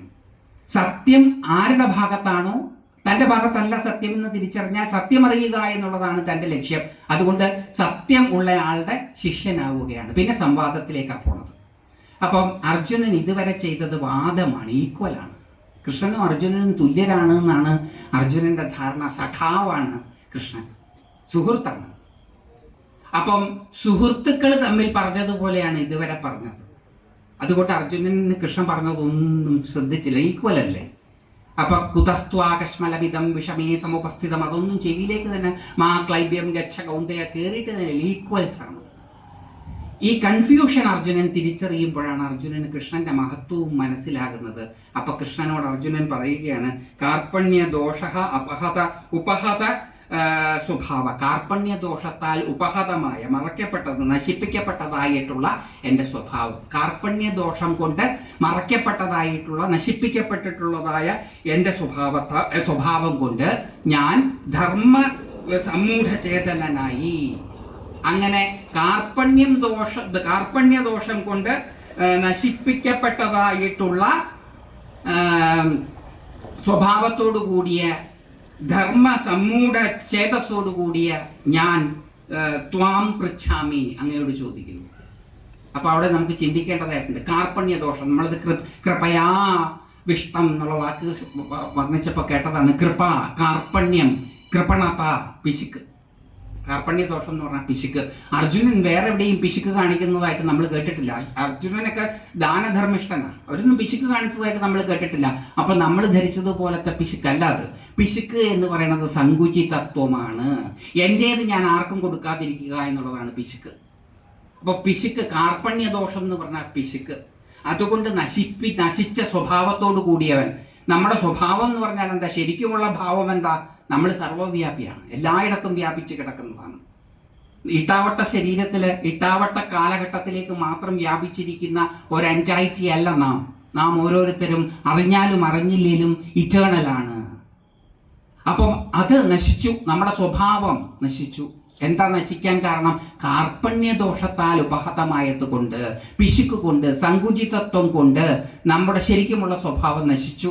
അപ്പൊ എന്ത് സംഭവിക്കും? ധർമ്മസമ്മൂഢ ചേതസായി തീരും. ധർമ്മം എന്താണ് എന്ന് കൃത്യമായിട്ട് മനസ്സിലാക്കാൻ പറ്റാത്ത മനസ്സോടു കൂടിയവരായി തീരും. ധർമ്മം, സ്വഭാവം. ധർമ്മം എന്നുള്ള വാക്കിന് പല അർത്ഥങ്ങളുണ്ട് പല സാഹചര്യത്തിലും. ഡിക്ഷണറിയിൽ ഒരർത്ഥം സ്വഭാവം എന്നാണ്. നമ്മുടെ ഓരോരുത്തരുടെയും നൈസർഗികമായ ടെൻഡൻസി, സ്വഭാവം, അതാണ് ധർമ്മം. വെള്ളത്തിന്റെ സ്വഭാവം നനയ്ക്കുക എന്നുള്ളത്, കാറ്റിന്റെ സ്വഭാവം ഉണക്കുക എന്നുള്ളത്, തീയുടെ സ്വഭാവവും കത്തിക്കുക എന്നുള്ളത്. ഓരോന്നിനും സഹജമായ സ്വഭാവമുണ്ട്. ആ സ്വഭാവാനുസൃതം വേണം പ്രവർത്തിക്കാൻ, അല്ലെങ്കിൽ നാശമുണ്ടാകും. അതുകൊണ്ടാണ് ധർമ്മത്തിന്റെ പന്ഥാവിലൂടെ അല്ല ചരിക്കുന്നതെങ്കിൽ നശിക്കും എന്ന് പറയുന്നത്. ആരെങ്കിലും ഏതെങ്കിലും കാലഘട്ടത്തിൽ അറിയാത്ത ഭാഷയിൽ എഴുതി വെച്ച അക്ഷരങ്ങൾ അല്ല ധർമ്മം. നമ്മുടെ ഓരോരുത്തരുടെയും ഉള്ളിൽ തെളിഞ്ഞു വരുന്ന നമ്മുടെ സഹജമായ വാസനയാണ് ധർമ്മം. ആ ധർമ്മത്തിന്റെ പന്ഥാവിലല്ല നാം നീങ്ങുന്നതെങ്കിൽ നാശമുറപ്പ്. തീയ് നനയ്ക്കാൻ ശ്രമിച്ചാൽ തീ നശിക്കും. വെള്ളം കത്തിക്കാൻ ശ്രമിച്ചാൽ വെള്ളം നശിക്കും. കാറ്റ് അതേപോലെ തന്നെ ഉറപ്പിക്കാൻ, ഭൂമിയുടെ ധർമ്മമാണ് ഉറപ്പിക്കുക, അതിന് ശ്രമിച്ചാൽ കാറ്റ് നശിക്കും. അപ്പൊ തൻ്റേതല്ലാതായിട്ടുള്ള ധർമ്മത്തെ അനുവർത്തിച്ചാൽ നാശമുണ്ടാകും. അപ്പൊ നമ്മൾ എന്താ ചെയ്യേണ്ടത്? നമ്മുടെ ഓരോരുത്തരുടെയും ലേറ്റന്റ് ആയിട്ടുള്ള ധർമ്മം എന്താണെന്ന് കണ്ടുപിടിച്ചിട്ട് അതനുസരിച്ച് പ്രവർത്തിക്കണം. സ്കൂളുകളിലെ വിദ്യാഭ്യാസം വാസ്തവത്തിൽ അത് കണ്ടുപിടിക്കാനാണ്. നമുക്ക് ഒരുപാട് സബ്ജക്റ്റുകൾ പഠിക്കാൻ തരുന്നുണ്ട് സ്കൂളിൽ. ജിയോഗ്രഫി, അത് കഴിഞ്ഞാൽ ഹിസ്റ്ററി, അത് കഴിഞ്ഞാൽ ഫിസിക്സ്, അത് കഴിഞ്ഞാൽ കെമിസ്ട്രി, മാത്തമാറ്റിക്സിൽ തന്നെ പലതും, ഫിസിക്സിൽ തന്നെ പലതും. ഇതെന്തിനാ? നമ്മുടെ ഉള്ളിലുള്ള സഹജമായിട്ടുള്ള ടെൻഡൻസി ഏതിനോടാണെന്ന് തിരിച്ചറിയുവാൻ കുട്ടിക്കാലത്ത് നടത്തുന്നതാണ്. അത് മുഴുവൻ ഈ പരീക്ഷകൾ കാരണം നശിപ്പിക്കപ്പെടുകയാണ്. പരീക്ഷ മോശമായതുകൊണ്ടുണ്ട്. അവരവരെ എന്തറിഞ്ഞു എന്നറിയണമെങ്കിൽ പരീക്ഷിക്കപ്പെട്ടാലേ സാധിക്കുകയുള്ളൂ. പക്ഷെ പരീക്ഷയെ നാം മത്സരമാക്കി മാറ്റി. പരീക്ഷകളെ എന്തിനാ പരീക്ഷകളെ പറയണത്? ഗീതാ മത്സരം. കാമം, ക്രോധം, ലോഭം, മോഹം, മതം, മാത്സര്യം, ഇതാറും ശത്രുക്കളാണെന്ന് പറഞ്ഞ് പഠിപ്പിച്ചിട്ട് പിറ്റേത്തെ ദിവസം ഗീതാശ്ലോക മത്സരം അതേ വേദിയിൽ നടത്തുമ്പം കുട്ടികൾക്കാണോ അത് മനസ്സിലാവാത്തത്? ഈ പറഞ്ഞു കൊടുത്ത ആൾക്കാണോ അത് മനസ്സിലാവാത്തത്? മാത്സര്യം ശത്രുവാണെന്ന് പറയുക, എന്നിട്ട് മത്സരിപ്പിക്കാൻ പ്രേരിപ്പിക്കുക. അപ്പൊ ഈ വായിച്ചർത്ഥം പറഞ്ഞു കൊടുത്ത ആൾക്ക് ഇത് ഒരു ചുക്കുഞ്ഞുണ്ടാകുമ്പോൾ മനസ്സിലായിട്ടില്ല, കുട്ടികളുടെ കാര്യം പറയുകയേ വേണ്ട. ഗീതാശ്ലോക മത്സരം, രാമായണ ക്വിസ് മത്സരം. കുട്ടികൾ അതിൽ പങ്കെടുക്കുന്നത് രാമായണം പഠിക്കാനല്ല, ക്വിസിൽ ഫസ്റ്റ് ആവാനാ. ആ രാമായണ മത്സരം കഴിഞ്ഞാൽ ഈ രാമായണത്തിലുള്ളതെല്ലാം കൊച്ചു മറക്കും. ഏതുപോലെ? പരീക്ഷ കഴിഞ്ഞാൽ പഠിച്ചതെല്ലാം മറക്കുന്നത് പോലെ. ഇത് ഒരെണ്ണത്തിൽ മാത്രമല്ലാതെ നിൽക്കുക, അതെല്ലായിടത്തും അതേപോലെ തന്നെയാണ്. പരീക്ഷയ്ക്ക് പഠിച്ച് പുറത്തിറങ്ങി കഴിഞ്ഞാൽ 7ാം ക്ലാസ്സിലെ പരീക്ഷ കഴിഞ്ഞാൽ 7ാം ക്ലാസ്സിൽ പഠിച്ചതെല്ലാം മറക്കും. പിന്നെ 8ൽ ആദ്യം പഠിക്കണം. ഇതാ നമ്മുടെ സ്വഭാവം. ഇതെങ്ങനെയാണ് നിങ്ങൾക്ക് ഇത്ര കൃത്യമായിട്ട് അറിയണത്? ഈ പരീക്ഷകളൊക്കെ ഞാൻ എഴുതിയിട്ടുള്ളതല്ലേ, അതുകൊണ്ട് എന്നെ പോലെ തന്നെ ആയിരിക്കുമല്ലോ നിങ്ങൾ. സാമാന്യമായിട്ട് എക്സെപ്ഷൻസ് കാണും, പക്ഷെ എക്സെപ്ഷൻസ് നിയമമല്ല, ജനറലാണ് നിയമം. അപ്പൊ എന്നെ പോലെയുള്ളതാണ് നിയമം. അപ്പൊ മത്സരത്തിന് പഠിച്ചാൽ മത്സരം കഴിഞ്ഞാൽ അത് മറക്കും. എന്നിട്ട് മത്സരിക്കാതെ ജീവിതത്തെ നേരിടേണ്ടത് എങ്ങനെയെന്ന് പഠിപ്പിക്കുന്ന ഗ്രന്ഥശ്ലോകത്തെ മത്സരത്തിന് ഉപയോഗിക്കുമ്പോൾ ഇവർക്ക് ശരിക്കും ഗീത മനസ്സിലായോ എന്ന് എന്നെ പോലുള്ളവർ ചോദിച്ചാൽ എൻ്റെ നേരെ കൊഞ്ഞനം കുത്തിയിട്ട് ഒരു കാര്യവും ഇല്ല. എന്നോട് വിയോജിച്ചത് കൊണ്ട് ഒരു കാര്യവും ഇല്ല. അത് ഞങ്ങൾ കുട്ടികളെ മോട്ടിവേറ്റ് ചെയ്യേണ്ടതല്ല. എങ്ങനെയാണോ മോട്ടിവേറ്റ് ചെയ്യുന്നത്? ഇതെന്ത് മോട്ടിവേഷനാ? ആവശ്യത്തിനുള്ള മത്സരം അവരുടെ സ്കൂളിലും കോളേജിലും ഒക്കെ ഉണ്ട്. ഇനി കല മത്സരമാക്കി മാറ്റി അതിലെ ആ കലാ ഹൃദയം നമ്മൾ എടുത്തു കളഞ്ഞു. ഇതൊരു മത്സര സാധനമാണ്. കൂടിയാട്ടം മത്സര സാധനമാണ്, മോഹിനിയാട്ടം മത്സര സാധനമാണ്, കളരി മത്സര സാധനമാണ്, ഗീത മത്സര സാധനമാണ്, ഫിസിക്സ്, കെമിസ്ട്രി, മാത്തമാറ്റിക്സ് എല്ലാം മത്സരം. എന്നിട്ട് ഇടയ്ക്കിടയ്ക്ക് ഗീർവാണം അടിക്കും. കാമം, ക്രോധം, ലോഭം, മോഹം, മതം മാത്സര്യമാകുന്ന ഷഡ്വൈരികളെ നശിപ്പിക്കണം. എന്നിട്ട് ഈ വൈരിയെ 3ാം ക്ലാസ് മുതൽ 4ാം ക്ലാസ് മുതൽ 5ാം ക്ലാസ് മുതൽ കുട്ടികളിൽ ഇൻസ്റ്റിഗേറ്റ് ചെയ്തുകൊണ്ടിരിക്കുക. എന്നിട്ട് ഇതാണ് ഗീതാപ്രവാചകൻ. അപ്പൊ ഞാൻ ഇത്ര ശക്തമായിട്ട് പറയുന്നതിന് നിങ്ങൾ എന്നോട് വിരോധമൊന്നും തോന്നരുത്. പറഞ്ഞില്ലെങ്കിൽ ഇത് ശരിയാവില്ല.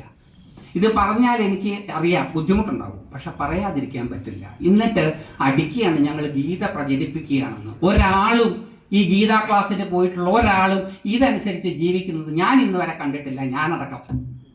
ഇത് വെറുതെ പറയുകയാണ്. ഇത് പറയാനുള്ളൊരു സാധനം മാത്രമാക്കി മാറ്റി അനുഷ്ഠിക്കാനുള്ളതല്ല.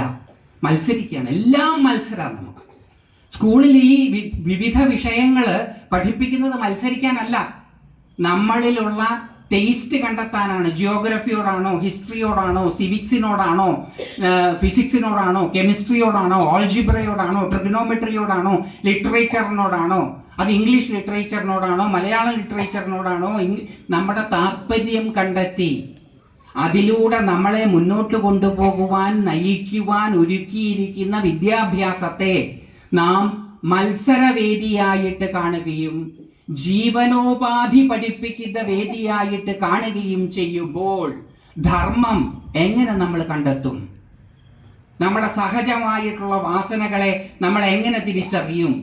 സഹജമായ വാസനകൾ അനുസരിച്ചിട്ടല്ല ജീവിക്കുന്നതെങ്കിൽ, വെള്ളമായിട്ടല്ല ജീവിക്കുന്നത്, തീയായിട്ട് ജീവിക്കാനാണ് പ്രയത്നിക്കുന്നതെങ്കിൽ വെള്ളം എന്നെങ്കിലും തീയായി മാറുമോ? നമുക്ക് എന്നെങ്കിലും ഒരു സമാധാനവും സന്തോഷവും ഉണ്ടാകുമോ?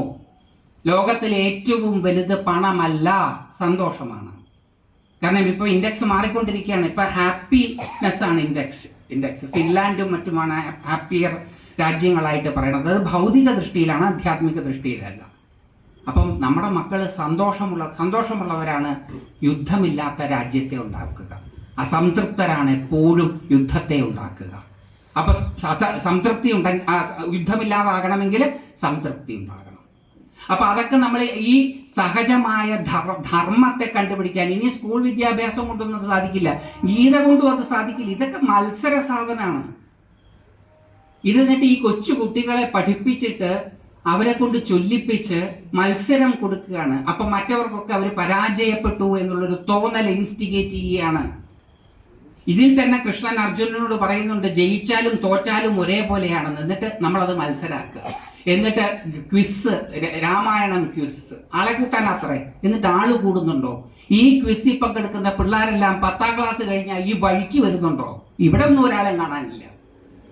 ഇവിടെ നല്ല എവിടെയും കാണാറില്ല. എവിടെ പോയി അവരെല്ലാം? എന്തുകൊണ്ടാണ് വരാത്തത്? അവർക്ക് എന്തുകൊണ്ടാണ് നമ്മുടെ വേദികളിലേക്ക് വരാൻ വൈമുഖ്യമുണ്ടാകുന്നത്? നല്ല കാര്യങ്ങളല്ലേ നമ്മൾ പറയുന്നത്. കാരണം ഇതാണ്, പിടിച്ച് മത്സരിപ്പിക്കുമോ എന്ന് പേടി. നാളെ ഇനി 7ാമത്തെ ദിവസം ഞാനൊരു ക്വിസ് ഇടുമോ എന്ന് പേടിച്ച് ആൾ വരികയില്ല. കാരണം ഇടയ്ക്ക് നമ്മുടെ ശ്രദ്ധയൊക്കെ അങ്ങോട്ടും ഇങ്ങോട്ടും ഒക്കെ തെറ്റും. മനുഷ്യരാ, ഇത് ഫുൾ ടൈം 1.5-2 മണിക്കൂർ പറഞ്ഞുകൊണ്ടിരിക്കുമ്പം എനിക്കിത് പറയുമ്പോൾ ഒരു രസമാണ്. അതുകൊണ്ട് എത്ര പേര് കേൾക്കുന്നില്ല എന്നുള്ളത് എന്നെ സംബന്ധിച്ചിടത്തോളം ഒരു വിഷയമേ ഇല്ല. കൂടിയാട്ടക്കാരെ പോലെ ഞാൻ എൻ്റെ മുമ്പിൽ ഒരു വെള്ള സ്ക്രീൻ അങ്ങോട്ട് ഇടും, ഞാൻ പറയും. ഇത് കേൾക്കുമ്പോൾ എനിക്ക് തന്നെ രോമാഞ്ചം ഉണ്ടാവും, എനിക്ക് തന്നെ രസം ഉണ്ടാവും, ഞാൻ ആസ്വദിക്കും. ഇത് കഴിഞ്ഞാൽ എനിക്കൊരു ഉഷാറാണ്. നിങ്ങൾ കേൾക്കുന്നുണ്ടോ ഇല്ലയോ എന്നൊന്നും എനിക്കറിയില്ല. ഇത് 2 മണിക്കൂർ എന്തായാലും തുടർച്ചയായിട്ട് ഇത് കേൾക്കാൻ പറ്റുകയില്ല എന്നുള്ളത് എനിക്കറിയാം.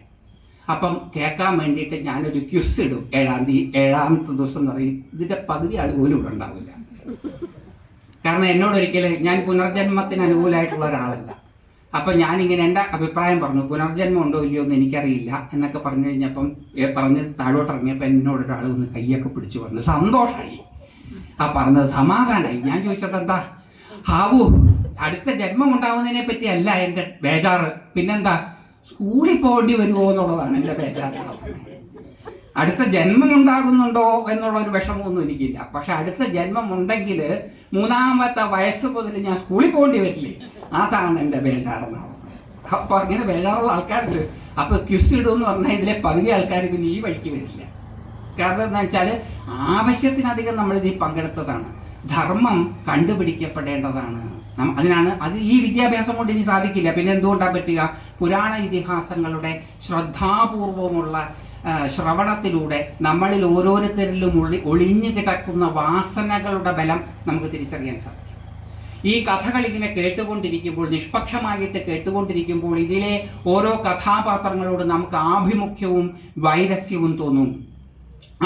ആഭിമുഖ്യം തോന്നുന്ന കഥാപാത്രത്തിൻ്റെ ഗുണം നമ്മളിലുണ്ടാകും.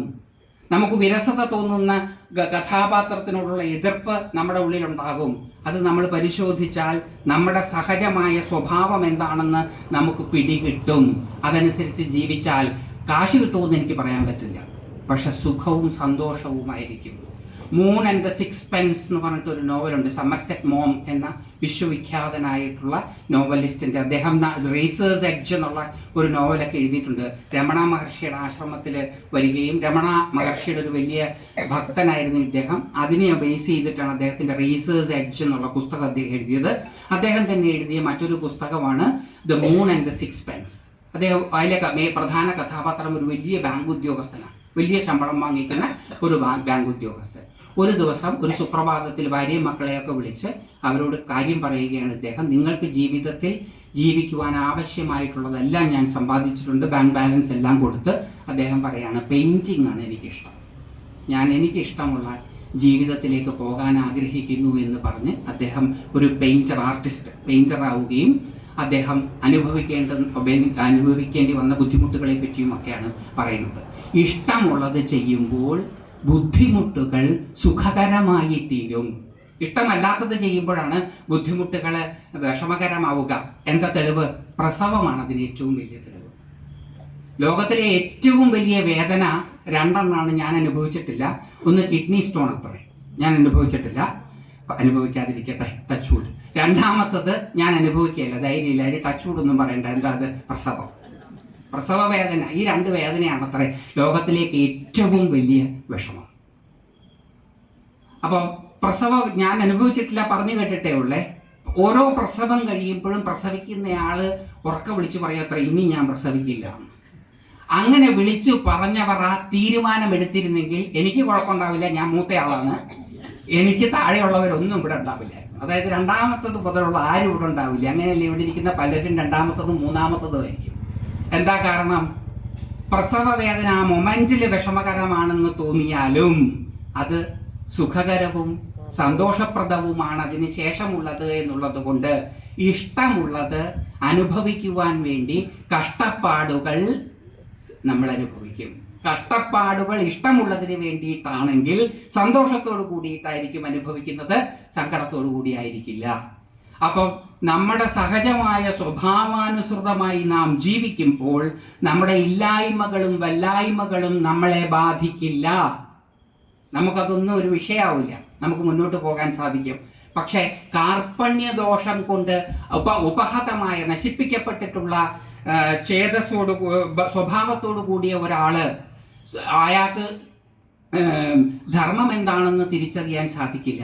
അതുകൊണ്ട് പൃച്ഛാമിത്വാം, അങ്ങനെയുള്ള ഞാൻ കാർപ്പണ്യദോഷം കൊണ്ട് കൃപണത കൊണ്ട് സങ്കുചിതത്വം കൊണ്ട് നശിപ്പിക്കപ്പെട്ട ബോധത്തോടു സ്വഭാവത്തോടു കൂടി ധർമ്മം എന്തെന്ന് തിരിച്ചറിയാൻ പറ്റാത്ത ഞാൻ ത്വാം പൃച്ഛാമി, അങ്ങയോട് ചോദിക്കുന്നു.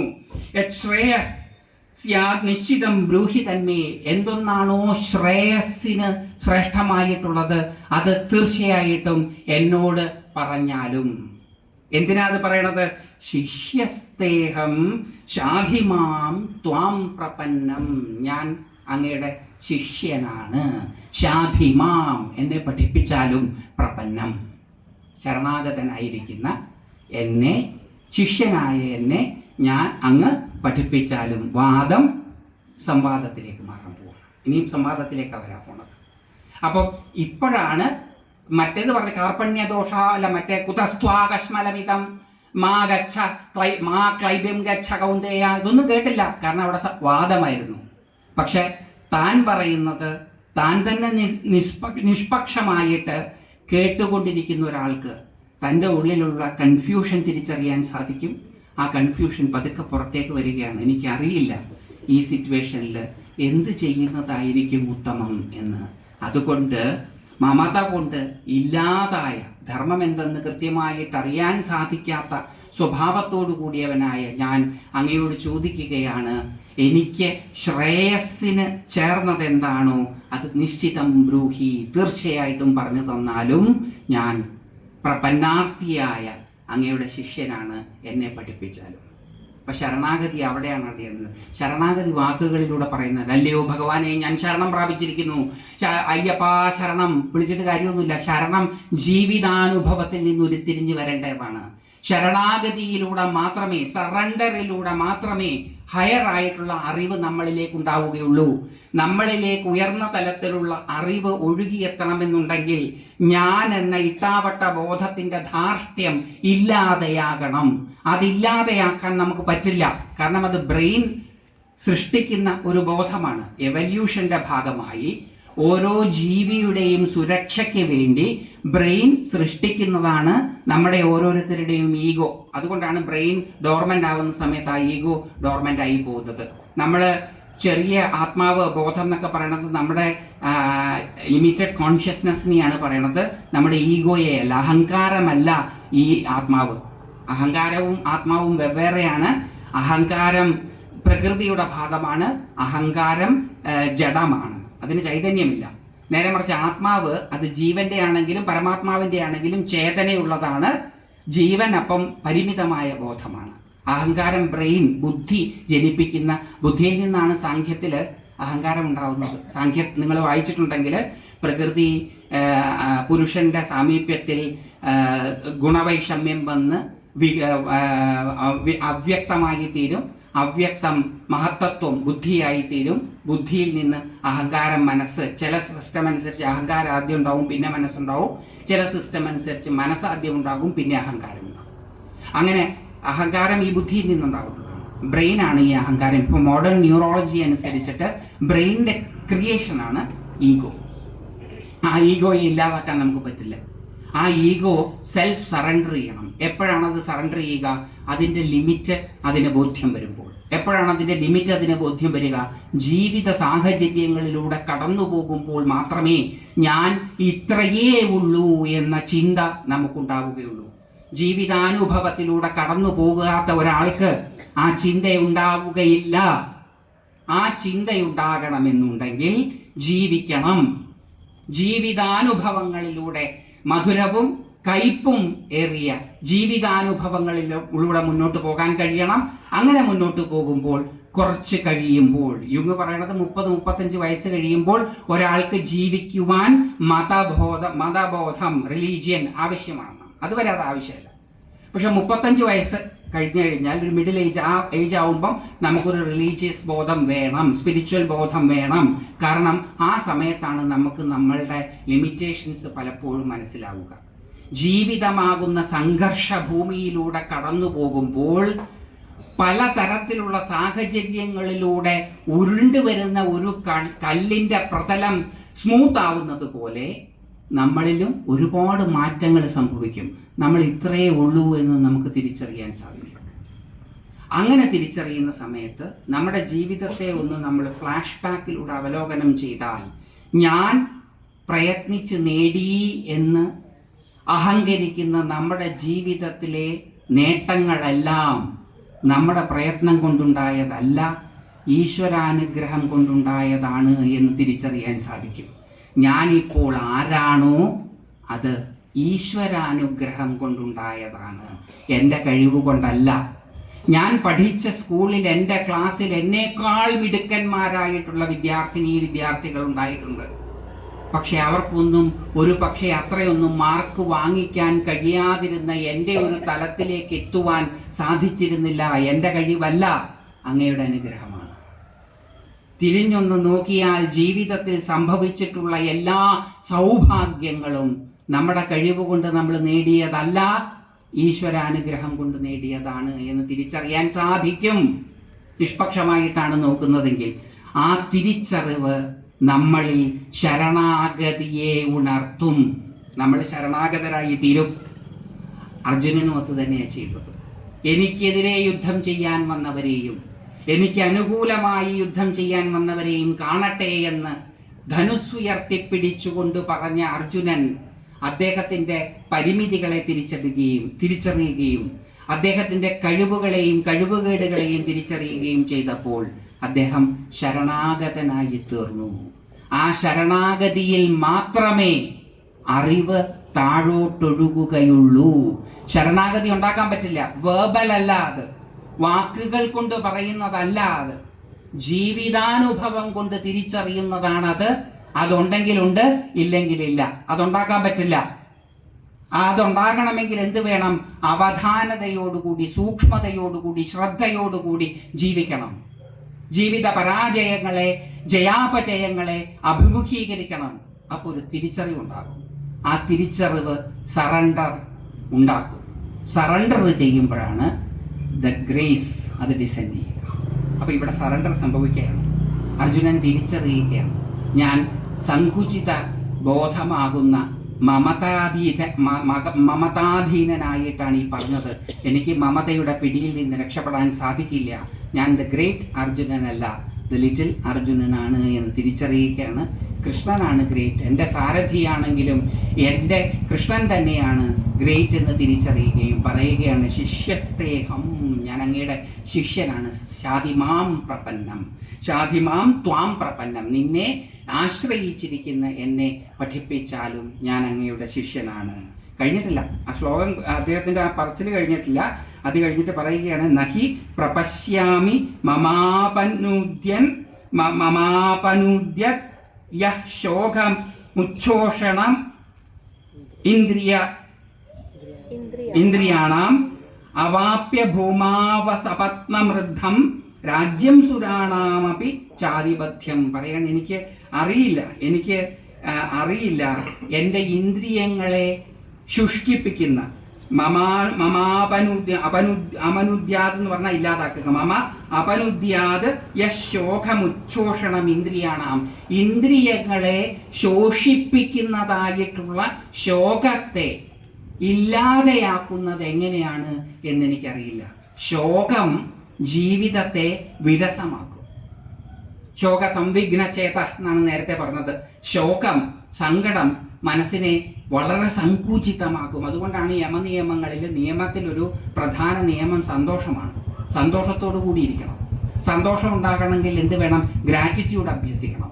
എന്നും രാവിലെ എഴുന്നേൽക്കുമ്പോൾ തനിക്ക് ഈശ്വരൻ നൽകിയിട്ടുള്ള അനുഗ്രഹങ്ങളെ തിരിച്ചറിയാൻ തുടങ്ങണം. അപ്പോൾ ഒരു സന്തോഷം ഉണ്ടാകും. എല്ലാവർക്കും അനുഗ്രഹം ഉണ്ടാകും. ആ അനുഗ്രഹത്തെ തിരിച്ചറിയുമ്പോൾ ഒരു സന്തോഷമുണ്ടാകും. സന്തോഷത്തോടു കൂടിയാണ് ഈശ്വരനെ സമീപിക്കുക, സങ്കടത്തോടു കൂടിയല്ല. യമനിയമങ്ങളിൽ നിയമത്തിൽ സങ്കടത്തിന് സ്ഥാനമില്ല, സന്തോഷത്തിന് മാത്രമേ സ്ഥാനമുള്ളൂ. ഈ സന്തോഷത്തോടു കൂടിയാണ് ഈശ്വരനെ സമീപിക്കേണ്ടത്. ആരെ കാണാനാണ് അമ്പലത്തിൽ പോകുന്നത്? ഇഷ്ടദേവതയെ തൊഴാനാണ്. ഇഷ്ടമുള്ള ഒരാളെ കാണുമ്പോൾ സങ്കടമാണോ വരിക, സന്തോഷമാണോ വരിക? സന്തോഷമായിരിക്കണം വരുന്നത്. ഇഷ്ടദേവനെ കാണാൻ പോകുമ്പോൾ സങ്കടം വരുന്നെങ്കിൽ ഒന്ന് പുനഃപരിശോധിക്കണം, ഇയാൾ തന്നെയാണോ എൻ്റെ ഇഷ്ടദേവത എന്ന്. ഇഷ്ടമുള്ള ഒരാളെ കൊടും ദുഃഖം അനുഭവിച്ചു കൊണ്ടിരിക്കുമ്പോൾ ഇഷ്ടമുള്ള ഒരാൾ വരുമ്പം ആശ്വാസമല്ലേ തോന്നുക? അതേപോലെയാണ് അമ്പലത്തിൽ പോകുമ്പോൾ ഉണ്ടാവേണ്ടത്. അതുകൊണ്ട് കരഞ്ഞു പിഴിഞ്ഞ് വിളിക്കാനുള്ള സ്ഥലമല്ല അമ്പലം. കരഞ്ഞു പിഴിഞ്ഞ് വിളിക്കുന്നതിൽ തെറ്റൊന്നുമില്ല. അതൊക്കെ നമ്മൾ അങ്ങനെ വിളിച്ചാലേ മൂപ്പര് കേൾക്കുകയുള്ളൂ എന്ന് ആരൊക്കെയോ മൈക്കിൻ്റെ പുറകിൽ ഇരുന്ന് കേൾക്കാൻ തുടങ്ങിയ കാലം മുതൽ പറയുന്നത് കേട്ട് ധരിച്ചു വെച്ചിരിക്കുന്നതാണ് കരഞ്ഞു പിഴിഞ്ഞ് വിളിക്കണം. ചിരിച്ചു വിളിച്ചാൽ മൂപ്പര് കേൾക്കൂല. അത്രയും മൂപ്പരൊരു സാഡിസ്റ്റാന്ന് തോന്നുന്നു എനിക്ക്. നമ്മളിങ്ങനെ മൂപ്പരുടെ മുമ്പിൽ നിന്ന് നെഞ്ചത്തിങ്ങനെ അടിച്ച് കരയുമ്പോൾ മൂപ്പരുടെ ചിരി അങ്ങോട്ട് കിട്ടും. എന്താ വേണ്ടത്? നമ്മളെങ്ങാനും അവിടെ പോയി ഒന്ന് ചിരിച്ചാൽ ഇഷ്ടപ്പെടില്ല, എന്നാ നിന്റെ ചിരി ഞാൻ നാളെ ഇല്ലാണ്ടാക്കും. അങ്ങനെ പറയുന്ന ഒരാളാണ് ഈശ്വരൻ എന്ന് വിചാരിക്കുക. അയാളെ ആർക്ക് വേണം? എനിക്ക് വേണ്ട, നിങ്ങൾക്ക് വേണേ വെച്ചോ. ആർക്ക് വേണം? ഇപ്പോൾ ഭഗവാൻ അങ്ങ് നമ്മുടെ ഈശ്വര സങ്കല്പത്തെ നാം തിരിച്ചറിയാത്തത് കൊണ്ടാണ് കൃത്യമായിട്ട് ഭാരതീയ സംസ്കൃതിയിൽ വരച്ചു കാണിച്ചിരിക്കുന്ന ഈശ്വര സങ്കല്പത്തെ തിരിച്ചറിയാതെ ഈശ്വരനെ സമീപിക്കുന്നത് കൊണ്ടാണ് ഇത്ര കാലം സമീപിച്ചിട്ടും നമുക്ക് ഈശ്വരന്റെ അനുഗ്രഹത്തെ ജീവിതത്തിൽ അനുഭവിച്ചറിയുവാൻ സാധിക്കാതെ പോകുന്നത്. നമ്മൾ എത്ര കാലമായി കരഞ്ഞു പിഴിഞ്ഞ് വിളിക്കാൻ തുടങ്ങിയിട്ട് നാളെ കേൾക്കും എന്നും വിചാരിച്ച് കരയുകയാണ്. കേൾക്കുകയല്ല. ഒരു സിമ്പിൾ ഉദാഹരണം പറയാം. എന്ന് നിങ്ങൾ വൈകുന്നേരം എൻ്റെ വീട്ടിൽ 5 മണിക്ക് മുമ്പ് 6 മണിക്ക് വന്ന് ബെല്ലടിക്കും, അമ്പലത്തിൽ പോകുന്നവർ. സുസ്മേരവദനായി വാതിൽ തുറന്ന് എന്നോട് നിങ്ങൾ കാണുന്ന മൊമെന്റ് മുതൽ നിങ്ങളുടെ ഇല്ലായ്മകളും വല്ലായ്മകളും പറയണം. ആദ്യത്തെ ദിവസം ഞാൻ കേട്ടു, രണ്ടാമത്തെ ദിവസം ഞാൻ കേട്ടു, മൂന്നാമത്തെ ദിവസവും ഞാൻ സഹിച്ച് കേട്ടു, നാലാമത്തെ ദിവസം 6 മണിക്ക് നിങ്ങൾ ബെല്ലടിക്കുമ്പോൾ ഞാൻ അടുക്കളയ്ക്ക് പുറകിൽ വാതിലുണ്ടെങ്കിൽ ആ വാതിൽ തുറന്ന് പോകുന്ന ആരെങ്കിലും എന്നെ കാണുന്ന ചോദിക്കുകയാണ്, എന്താ സാർ ഓടുന്നത്? അയ്യോ, ഞാൻ 4-5 ദിവസമായി ബുദ്ധിമുട്ട് കേൾക്കുന്നു, ഇനി എനിക്ക് വയ്യ. അങ്ങനെ നോക്കുകയാണെങ്കിൽ ഇപ്പം നമ്മുടെ അമ്പലത്തിലെ ദൈവങ്ങളെല്ലാം ആ ഓവിലൂടെ പുറത്ത് ചാടിപ്പോയിട്ടുണ്ടാവും. കാരണം അല്ലെങ്കിൽ അതിനകത്ത് ഇരിക്കാൻ പറ്റില്ല. ഒരാൾ വന്നു കഴിഞ്ഞു, അടുത്തയാൾ വന്നു കഴിഞ്ഞു, അടുത്തയാൾ വന്നു കഴിഞ്ഞു. ഇതിങ്ങനെ പരാതിയുടെ ഭാണ്ഡപ്പെട്ടി ഇങ്ങനെ തുറക്കുക, എന്നിട്ട് അതിൻ്റെ മുമ്പിൽ നിന്ന് കരയുക. ഇത് ചോദിച്ചാൽ പറയും ഭക്തിയാണത്രേ. എന്നിട്ട് ഇങ്ങനെ കരച്ചിലും വീഴ്ചിലും അടുത്ത് കാണുന്നത്. അതാണ് ഈ ദൈവങ്ങളൊന്നുമില്ല. വെള്ളപ്പൊക്കം വന്നപ്പോൾ ഇവരാരെയും കണ്ടില്ലല്ലോ, കൊറോണ വന്നപ്പം ഒരാളെയും കണ്ടില്ല, ഒക്കെ പോയി, ആ ഓവിലൂടെ പോയി. എന്താ കാരണം? നമ്മളെ എപ്പോൾ ചെന്നാലും ഇല്ലായ്മകളും വല്ലായ്മകളും പറയും. അങ്ങനെയല്ല, സന്തോഷത്തോടു കൂടി വേണം ഇഷ്ടദേവതയെ സമീപിക്കാൻ. നിയമങ്ങളിൽ ഒന്നാണ് സന്തോഷം, നിയമത്തിൽ ഒന്നാണ് സന്തോഷം.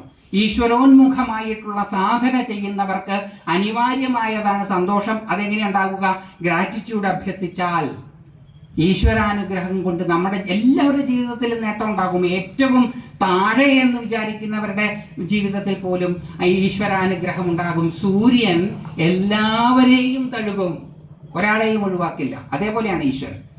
ഈശ്വരന്റെ കാരുണ്യത്തിന് പാത്രീഭൂതരാകാത്ത ഒരാൾ പോലും ഈ ലോകത്തുണ്ടാവുകയില്ല. അത് തിരിച്ചറിയാതെ പോകുന്നത് കൊണ്ടാണ് നമുക്ക് ദുഃഖാധിക്യം ഉണ്ടാകുന്നത്. അതുകൊണ്ട് ഗ്രാറ്റിറ്റ്യൂഡ് അഭ്യസിച്ചാൽ സന്തോഷമുണ്ടാകും. അപ്പോൾ ഇവിടെ അദ്ദേഹം പറയാണ്, ശോകം കൊണ്ട് ഉച്ഛോഷണം. ഈ ശോകത്തിന്റെ പ്രശ്നം അത് ഇന്ദ്രിയങ്ങളെ ശോഷിപ്പിക്കും. എന്താ കാരണം? ഇന്ദ്രിയങ്ങളെ ശോഷിപ്പിക്കുമ്പോൾ എന്താ സംഭവിക്കുക? ഇന്ദ്രിയങ്ങൾക്ക് അതിന്റെ പ്രവൃത്തി ചെയ്യാൻ പറ്റില്ല. ഇന്ദ്രിയങ്ങൾ അതിന്റെ പ്രവൃത്തി ചെയ്യാൻ വേണ്ടിയിട്ടാണ് അവിടെ മുഖത്തിരിക്കുന്നത്.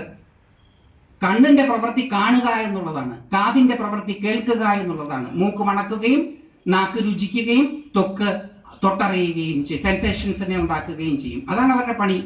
എന്നിട്ട് നമ്മൾ പറയാണ് ഇന്ദ്രിയങ്ങൾ അവരുടെ പണി ചെയ്യാതിരിക്കുന്നതാണ് അത്ര ആധ്യാത്മികത. എന്നാൽ പിന്നെ കണ്ണു പൊട്ടന്മാരെയും മൂക്ക് പൊട്ടന്മാരെയും നാക്ക് പൊട്ടന്മാരെയും കാത് പൊട്ടന്മാരെയും ഉണ്ടാക്കിയ പോലെ ഈശ്വരൻ ഇതൊക്കെ തന്നു വിടുക, എന്നിട്ട് നമ്മളെ പ്രലോഭിപ്പിക്കുക, എന്നിട്ട് നമ്മൾ പതിച്ച മൂപ്പരവിടെ ലക്ഷ്മി ദേവിയായിട്ട് ഇങ്ങനെ ചിരിക്കുക. എൻ്റെ മായയുടെ വൈഭവം കണ്ടോ ഗിരീഷ് കുമാർ, കണ്ണുണ്ട് കാണാൻ, പക്ഷെ കണ്ടു ബുദ്ധിമുട്ടുന്നു. അങ്ങനെയാണോ ഈശ്വരൻ? ലളിതാ സഹസ്രനാമത്തിൽ ദേവിക്കൊരു നാമമുണ്ട്, ദേവകാര്യ സമുദ്യത. ദേവന്മാരുടെ കാര്യം ചെയ്യുവാൻ വേണ്ടി ഉദ്യതയായിട്ടുള്ളവൾ. ദേവന്മാർ എന്നുള്ള വാക്കിന് ഇന്ദ്രാദികൾ എന്ന് മാത്രമല്ല അർത്ഥം. ദേവന്മാർ എന്ന് പറഞ്ഞാൽ ഇന്ദ്രിയങ്ങൾ എന്നൊരർത്ഥവുമുണ്ട്. കാരണം നമ്മുടെ ഇന്ദ്രിയങ്ങൾക്ക് ദേവന്മാരാണ് അധിദേവതകൾ. മഹാനാരായണ ഉപനിഷത്തില് നമ്മുടെ ഓരോ ഇന്ദ്രിയങ്ങളുടെയും അധിദേവത ആരാണെന്ന് അറിയാൻ സാധിക്കും. ക്രമം എന്ന് പറയുന്ന ഒരു സമ്പ്രദായമുണ്ട് തന്ത്രശാസ്ത്രത്തില്. കാശ്മീര സമ്പ്രദായത്തിലെ വളരെ പ്രധാനപ്പെട്ട, ഒരുപക്ഷെ ഏറ്റവും കാപാലിക സമ്പ്രദായം കഴിഞ്ഞ് ഏറ്റവും പഴക്കമുള്ളൊരു സമ്പ്രദായമാണ് ക്രമസമ്പ്രദായം. ആ ക്രമസമ്പ്രദായം അനുസരിച്ച് കരണേശ്വരികൾ എന്ന് വിളിക്കും അവരെ, കരണങ്ങളുടെ ഇന്ദ്രിയങ്ങളുടെ ഈശ്വരികൾ. അപ്പം ആ കരണേശ്വരികളുടെ അനുഗ്രഹം കൊണ്ട്, ഇന്ദ്രിയാധിദേവതകളുടെ അനുഗ്രഹം കൊണ്ടാണ് ഇന്ദ്രിയങ്ങൾ പ്രവർത്തിക്കുന്നത്. അപ്പോൾ കാണേണ്ടതുപോലെ കാണണം, കേൾക്കേണ്ടതുപോലെ കേൾക്കണം, മണക്കേണ്ടതുപോലെ മണക്കണം, രുചിക്കേണ്ടതുപോലെ രുചിക്കണം, സ്പർശിച്ചറിയേണ്ടതുപോലെ സ്പർശിച്ചറിയണം. മതി എന്ന് തോന്നും. അങ്ങനെ തോന്നുന്ന ഒരൊറ്റ അവയവം മാത്രമേ നമുക്കുള്ളൂ, നാക്ക്. ആഹാരം കഴിച്ച് കുറച്ച് കഴിഞ്ഞാൽ വയറ് സമരം ചെയ്യുന്നതുകൊണ്ടായിരിക്കാം നമുക്ക് മതി എന്ന് തോന്നും. വേറെ ഒരു ഇന്ദ്രിയത്തിനും നമുക്കത് തോന്നില്ല. എന്തുകൊണ്ടാണ്? വേണ്ടതുപോലെ അനുഭവിക്കാത്തത്. ഇന്ദ്രിയങ്ങൾ കണ്ണ് തന്നിരിക്കുന്നത് കാണാനാണ്, കാത് തന്നിരിക്കുന്നത് കേൾക്കാനാണ്, മൂക്ക് തന്നിരിക്കുന്നത് എന്ത് കേൾക്കണം, എന്ത് കാണണം, എന്ത് മണക്കണം, എന്ത് രുചിക്കണം എന്നുള്ളത് നിങ്ങളെ തീരുമാനിക്കേണ്ടത് ഞാനല്ല. നിങ്ങളുടെ ജീവിതത്തിന്റെ മുകളിൽ എനിക്കൊരു അധികാരവും, എനിക്കെന്ന് പറഞ്ഞാൽ ആർക്കുമില്ല അധികാരം. നിങ്ങളായിട്ട് ഈശ്വരൻ അവതരിച്ചിട്ടുള്ളതിനൊരു കാരണമുണ്ടാകും. ആ കാരണം എന്താണെന്ന് കണ്ടുപിടിച്ച് അത് കൃത്യമായി നടപ്പിലാക്കുക എന്നുള്ളതാണ് നിങ്ങളുടെ ജീവിത ലക്ഷ്യം.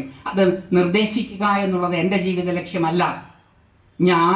എനിക്ക് നിങ്ങളുടെ മുകളിൽ ഒരധികാരവും ഇല്ല.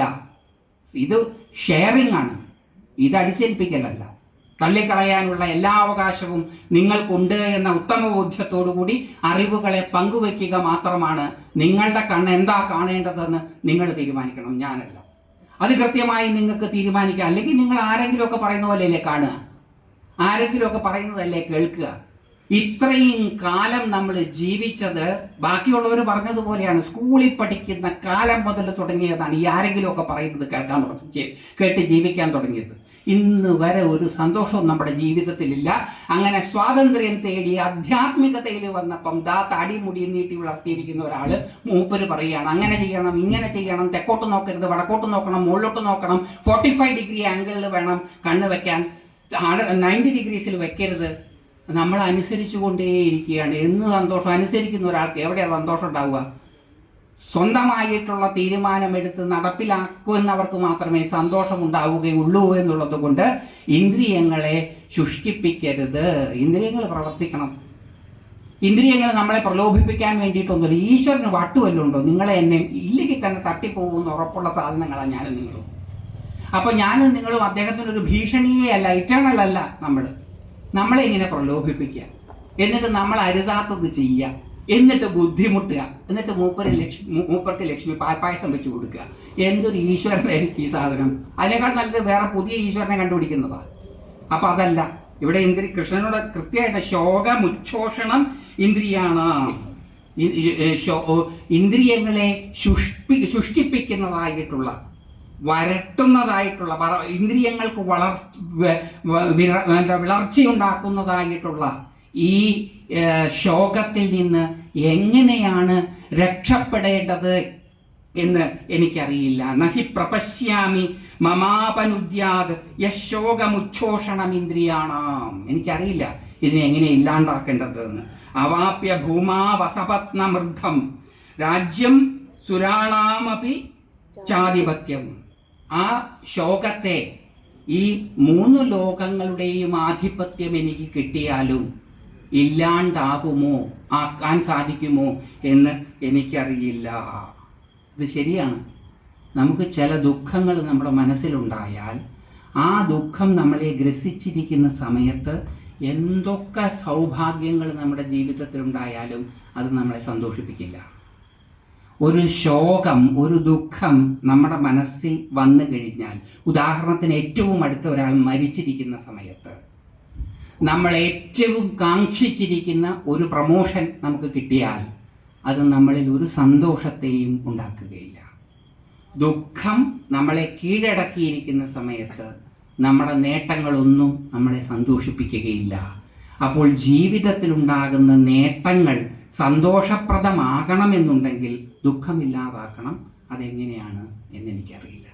ഇത്ര ക്ലിയർ ആയിട്ടാണ് തൻ്റെ കഴിവിൻ്റെ പരിമിതിയെ മനസ്സിലാക്കുന്നത് അർജുനൻ. എനിക്ക് എൻ്റെ ദുഃഖത്തെ ഇല്ലാതാക്കാൻ സാധിക്കില്ല. നമുക്ക് നമ്മുടെ ദുഃഖത്തെ ഇല്ലാതാക്കാൻ സാധിക്കില്ല. നമുക്ക് നമ്മുടെ സന്തോഷത്തെ വളർത്താൻ സാധിക്കില്ല. നമ്മളാ പറയണത് ഈ ലോകം കീഴടക്കുന്നു. ട്രംപ് പറയുന്നത് കേട്ടിട്ടില്ലേ? ട്രംപിന് ഗീത വായിച്ചിട്ടില്ല എന്ന് തോന്നുന്നത്, അല്ലെ വേണ്ടതുപോലെ വായിച്ചിട്ടില്ല. ട്രംപെ, നിങ്ങൾക്ക് നിങ്ങളുടെ ദുഃഖത്തെ പോലും ഇല്ലാതാക്കാൻ സാധിക്കില്ല. നിങ്ങൾക്ക് നിങ്ങളുടെ ബുദ്ധിമുട്ടുകളൊന്നും ഇല്ലാണ്ടാക്കാൻ സാധിക്കില്ല. നിങ്ങളാണ് ലോകത്തിൻ്റെ യുദ്ധങ്ങളെ ഇല്ലാണ്ടാക്കാൻ വേണ്ടിയിട്ട് ഇറങ്ങിത്തിരിക്കുന്നത്. നടക്കൂല. കാരണം ഇതിന് ഈശ്വരാനുഗ്രഹം കൊണ്ടേ സാധിക്കുകയുള്ളൂ. ഈ ശോകത്തെ, ഇന്ദ്രിയങ്ങളെ വരട്ടുന്ന, ഉച്ഛോഷണം ചെയ്യുന്ന, ശോഷിപ്പിക്കുന്ന ശോകത്തെ ഇല്ലാതാക്കാൻ ഈശ്വരാനുഗ്രഹം കൊണ്ട് മാത്രമേ സാധിക്കുകയുള്ളൂ. എനിക്കറിയില്ല. സഞ്ജയൻ ഇടപെടുകയാണ്. സഞ്ജയൻ പറയുകയാണ്, ഏവമുക്ത്വാ ഋഷീകേശം ഗുഡാകേശ പരന്തപ ന യോത്സ്യാമിതി ഗോവിന്ദമുക്ത്വാ തൂഷ്ണീം ബഭൂവഃ. ശബ്ദത്തിൽ നിന്ന് നിശബ്ദതയിലേക്ക് വരികയാണ്. ആദ്യം ന്യായങ്ങളൊക്കെ നിരത്തി, പക്ഷെ താൻ പറയുന്നത് താൻ തന്നെ കേൾക്കുന്നുണ്ട്. അപ്പം തൻ്റെ മനസ്സിലെ കൺഫ്യൂഷൻ മനസ്സിലാക്കി, തൻ്റെ സങ്കുചിത മനോഭാവം കൊണ്ട് ധാർമ്മിക ബോധം തനിക്കില്ലാതെയായി, എന്താണ് വേണ്ടത് എന്ന് തിരിച്ചറിയുന്നില്ല.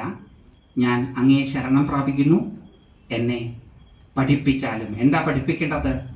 ഈ ശോകത്തെ, എൻ്റെ ഇന്ദ്രിയങ്ങൾക്ക് ശുഷ്ക മനോഭാവത്തെ ഉണ്ടാക്കുന്ന ശോകത്തെ എന്തു കിട്ടിയാലും എനിക്ക് ആസ്വദിക്കാൻ പറ്റാത്ത വിധത്തിൽ എന്നെ ഗ്രസിച്ചിരിക്കുന്ന ഈ ശോകത്തിന്റെ പിടിയിൽ നിന്ന്, ശോകമാണ് കൺഫ്യൂഷൻ, ദുഃഖം എന്ന് പറയുന്നത് കൺഫ്യൂഷൻ, ആ കൺഫ്യൂഷനിൽ നിന്ന് എങ്ങനെയാണ് രക്ഷപ്പെടേണ്ടത് എന്ന് എനിക്കറിയില്ല. ഏവമുക്തുവ ഇങ്ങനെ പറഞ്ഞിട്ട്, ഇങ്ങനെ ആരോട് പറഞ്ഞിട്ട്? ഹൃഷീകേശം, ഇന്ദ്രിയങ്ങളുടെ നാഥനായിട്ടുള്ള ഭഗവാനോട് ഇങ്ങനെ പറഞ്ഞിട്ട്, ഗുഡാകേശനായ പരന്തപൻ, ഇരുട്ടത്തും കാണാൻ സാധിക്കുന്നവനായിട്ടുള്ള ഉറക്കത്തെ പോലും, ഗുഡാകേശൻ ഉറക്കത്തെ പോലും നിയന്ത്രിക്കുന്നവനായി, ഗുഡാകം ഉറക്കത്തെ പോലും നിയന്ത്രിക്കാൻ ശക്തിയുള്ളവനായിട്ടുള്ള പരന്തപൻ ഇങ്ങനെ ഇന്ദ്രിയങ്ങളുടെ നാഥനായിട്ടുള്ള ഋഷികേശനോട് പറഞ്ഞിട്ട്, ന യോത്സ്യ, ഇനി ഞാൻ യുദ്ധം ചെയ്യില്ല, ഇതിനൊരു തീരുമാനം ഉണ്ടാകുന്നത് വരെ ഞാൻ യുദ്ധം ചെയ്യില്ല എന്ന് ഗോവിന്ദമുക്ത്വ, ഗോവിന്ദനോട് ഇപ്രകാരം പറഞ്ഞിട്ട് തൂഷ്ണീം ബഭൂവഹി, മൗനിയായി തീർന്നു. ആ മൗനത്തിലാണ് ഇനി ഭഗവാന്റെ വാക്കുകൾ കേൾക്കാൻ പോകുന്നത്. എത്ര ഗംഭീരമായിട്ടാണ് ചെലക്കലിൽ നിന്ന് നിശബ്ദതയിലേക്ക്. ആദ്യം ചെലപ്പായിരുന്നു, അനുശുശ്രുമ, കേട്ടതിനെ പറ്റിയൊക്കെ പറഞ്ഞു. പിന്നെ ഭഗവാൻ 2 വാക്ക് പറഞ്ഞിട്ടും കേട്ടില്ല, ന്യായങ്ങൾ നിരത്തി. പക്ഷെ അതൊക്കെ പരത്തുമ്പോഴും ഇദ്ദേഹം വളരെ ഡെക്സ്ട്രസ് ആണ്, സ്കിൽഡ് ആണ്, എഫിഷ്യൻ്റ് ആണ്. അപ്പം ഇദ്ദേഹം തിരിച്ചറിയുകയാണ് തന്നിലുള്ള ആ കൺഫ്യൂഷനെ തിരിച്ചറിഞ്ഞു. ആ കൺഫ്യൂഷന് നിഷ്പക്ഷമായി, നിഷ്കപടമായി ഭഗവാനോട് പറഞ്ഞു, എനിക്കറിയില്ല ഈ ശോകത്തെ, ഈ കൺഫ്യൂഷൻ ശരിക്കും ചെയ്യേണ്ടത് എന്താണ് എന്നുള്ളത് എനിക്കറിയില്ല, പറഞ്ഞു തന്നാലും എന്ന് പറഞ്ഞിട്ട്, അത് പറഞ്ഞു തരുന്നത് വരെ ഞാൻ ഇനി യുദ്ധത്തിനില്ല എന്ന് പറഞ്ഞ് അദ്ദേഹം അവിടെ ഇരുന്നു. തൂഷ്ണീം ബഭൂവ. നമുക്ക് ഇന്ന് അർജുനനെ അവിടെ മിണ്ടാതിരിക്കാം, നാളെ നമുക്ക് നോക്കാം കൃഷ്ണൻ എന്താ പറഞ്ഞത്. എന്താണ് കൃഷ്ണന്റെ ഈ ആദ്യത്തെ റിയാക്ഷൻ നമ്മൾ കേട്ടു, ദേഷ്യം, കുതസ്ത്വാകശ്മലമിതം വിഷമേ സമുപസ്ഥിതം, ദേഷ്യപ്പെട്ടു. ഇനി എന്താ കൃഷ്ണന്റെ റിയാക്ഷൻ എന്തായിരിക്കും എന്ന് നമുക്ക് നാളെ നോക്കാം. അപ്പൊ കൃഷ്ണനും ട്രാൻസ്ഫേർഡ് ആവുകയാണ്. തന്നോട് അർജുനൻ എങ്ങനെയാണോ പ്രതികരിക്കുന്നത് അതനുസരിച്ചിട്ടാണ് കൃഷ്ണൻ പ്രതികരിക്കുന്നത്. ഈശ്വരനോട് നമ്മൾ എങ്ങനെയാണോ സമീപിക്കുന്നത് അതനുസരിച്ചിട്ടാണ് ഈശ്വരൻ നമ്മളോട് പ്രതികരിക്കുന്നത്. ബ്യൂട്ടിഫുൾ ആയിട്ടുള്ളൊരു ടെക്സ്റ്റാണ് ഗീത. ഈ ഗീത കൃത്യമായി നമുക്ക് മനസ്സിലായാൽ ജീവിതം സാധനയാക്കി മാറ്റാൻ സാധിക്കും. വേറെ സാധനയൊന്നുമില്ല. നമ്മൾ വിചാരിക്കും നാമം ജപിക്കുന്നതാണ് സാധന, പൂജ ചെയ്യുന്നതാണ് സാധന, അതൊക്കെ ട്രയലാണ്. ലൈഫാണ് സാധന. അത് പൂജ നിങ്ങൾക്ക് കൃത്യമായിട്ട് അറിയുമെങ്കിൽ പെട്ടെന്ന് മനസ്സിലാവും. അതും കൂടി ഒന്ന് സംക്ഷിപ്തമായി പറഞ്ഞ് ഞാൻ മെഡിറ്റേഷനിലേക്ക് പോകാം. പൂജ ചെയ്യുമ്പം പൂജയുടെ ഒരു പ്രധാന ഘടകം ആവാഹിക്കുക എന്നുള്ളതാണ്. ഈശ്വരനെ ആവാഹിക്കണം. എവിടുന്ന് ഈശ്വരനെ ആവാഹിക്കുക? പൊതുവെ നമ്മൾ കേരളത്തിൽ കാണുന്ന അല്ലാത്ത ആവാഹനങ്ങളുണ്ട്, അതിലേക്ക് നമുക്ക് പോകണ്ട. ഇപ്പം നമുക്ക് പരിചിതമായ കേരളീയ പൂജാ സമ്പ്രദായം അനുസരിച്ച് നമ്മുടെ ഉള്ളിൽ നിന്ന് തന്നെയാണ് നമ്മൾ ആവാഹിക്കുക, പുറത്തുനിന്നല്ല.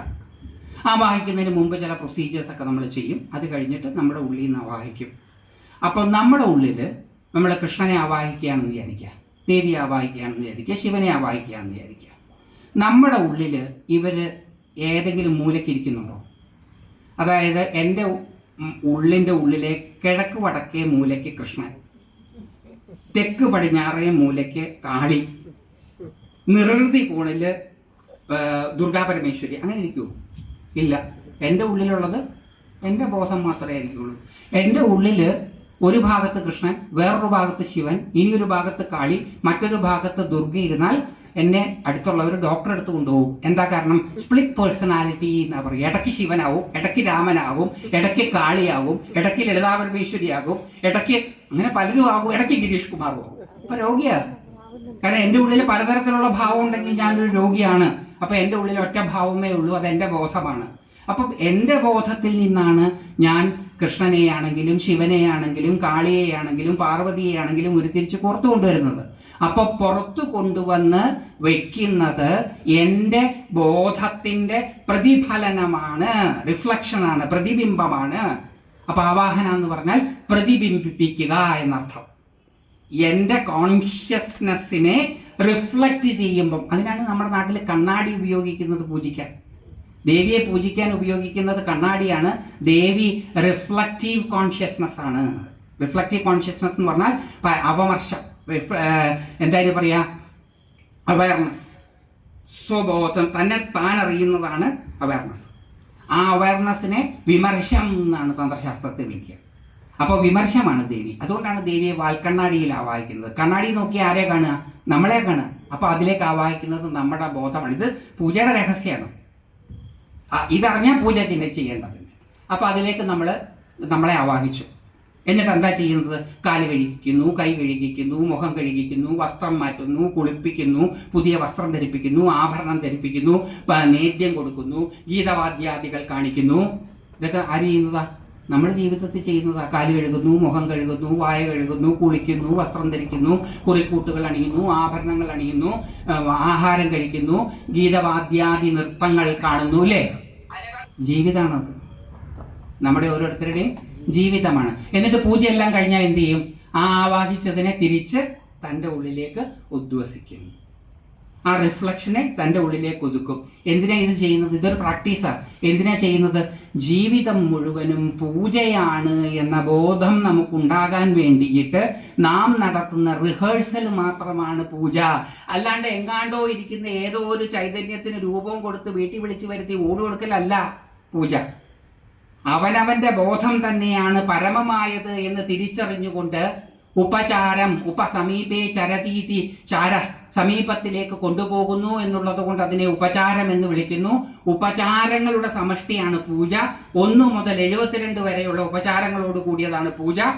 അപ്പോൾ 1 ഉണ്ട്, 3 ഉണ്ട്, 5 ഉണ്ട്, 8 ഉണ്ട്, 10 ഉണ്ട്, 16 ഉണ്ട്, 24 ഉണ്ട്, 28 ഉണ്ട്, 32 ഉണ്ട്, 64 ഉണ്ട്, 72 ഉണ്ട്. ഇതൊക്കെ ഉപചാരങ്ങളാണ്. ഈ ഉപചാരങ്ങളെല്ലാം നിങ്ങൾ പരിശോധിച്ച് നോക്കിയാൽ നിങ്ങളും ഞാനും ജീവിതത്തിൽ എപ്പോഴെങ്കിലും ഒക്കെ ചെയ്യുന്നതാണ്. അപ്പൊ ജീവിതത്തിൽ നാം ചെയ്യുന്ന ചെയ്തികളെല്ലാം ഈശ്വരാരാധനയാണ് എന്ന് തിരിച്ചറിവുണ്ടായാൽ there ends the പൂജ. പൂജ തീർന്നു. അപ്പൊ നമുക്ക് ശങ്കരാചാര്യര് പാടിയതുപോലെ പാടാൻ പറ്റും. ജപോ ജൽപ ശില്പം സകലമപി മുദ്രാവിരചന ഗതി പ്രാദക്ഷിണ്യക്രമണം അശനാദ്യാഹുതി വിധി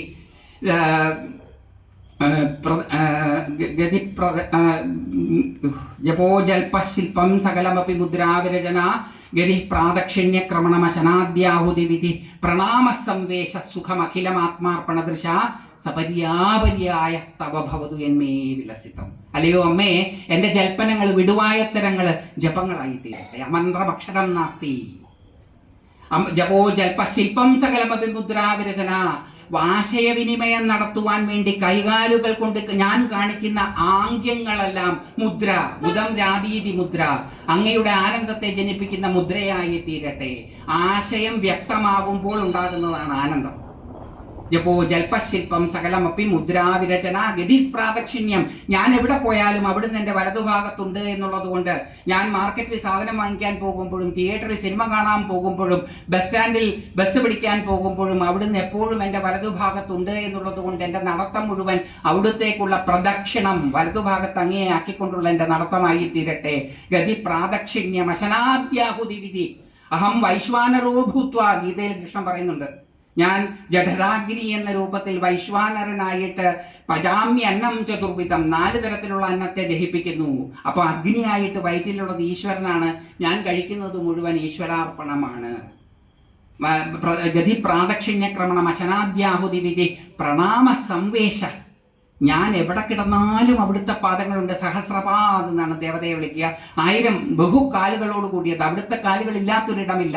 ഞാൻ എവിടെ തലവെച്ചാലും അത് അവിടേക്കുള്ള പ്രണാമമായി തീരട്ടെ. പ്രണാമ സംവേശ സുഖമഖിലമാത്മാർപ്പണ ദൃശാസപര്യാപര്യാഹ തവ ഭവതു എന്മേ വിലസിതം.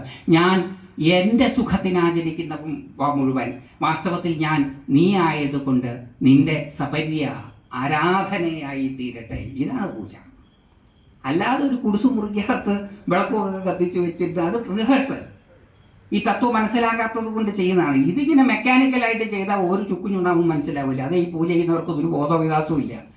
കാലാകാലങ്ങളായിട്ട് പൂജ ചെയ്യുകയാണ്. എല്ലാം എനിക്ക് വേണം, എനിക്ക് വേണം, എനിക്ക് വേണം. നമുക്കും തോന്നും ഇപ്പം പൂജ ചെയ്തിട്ടൊരു കാര്യമില്ലല്ലോ, ഒന്നും ഉണ്ടാവില്ല. ഈ ബോധത്തോടു കൂടി ചെയ്യണം.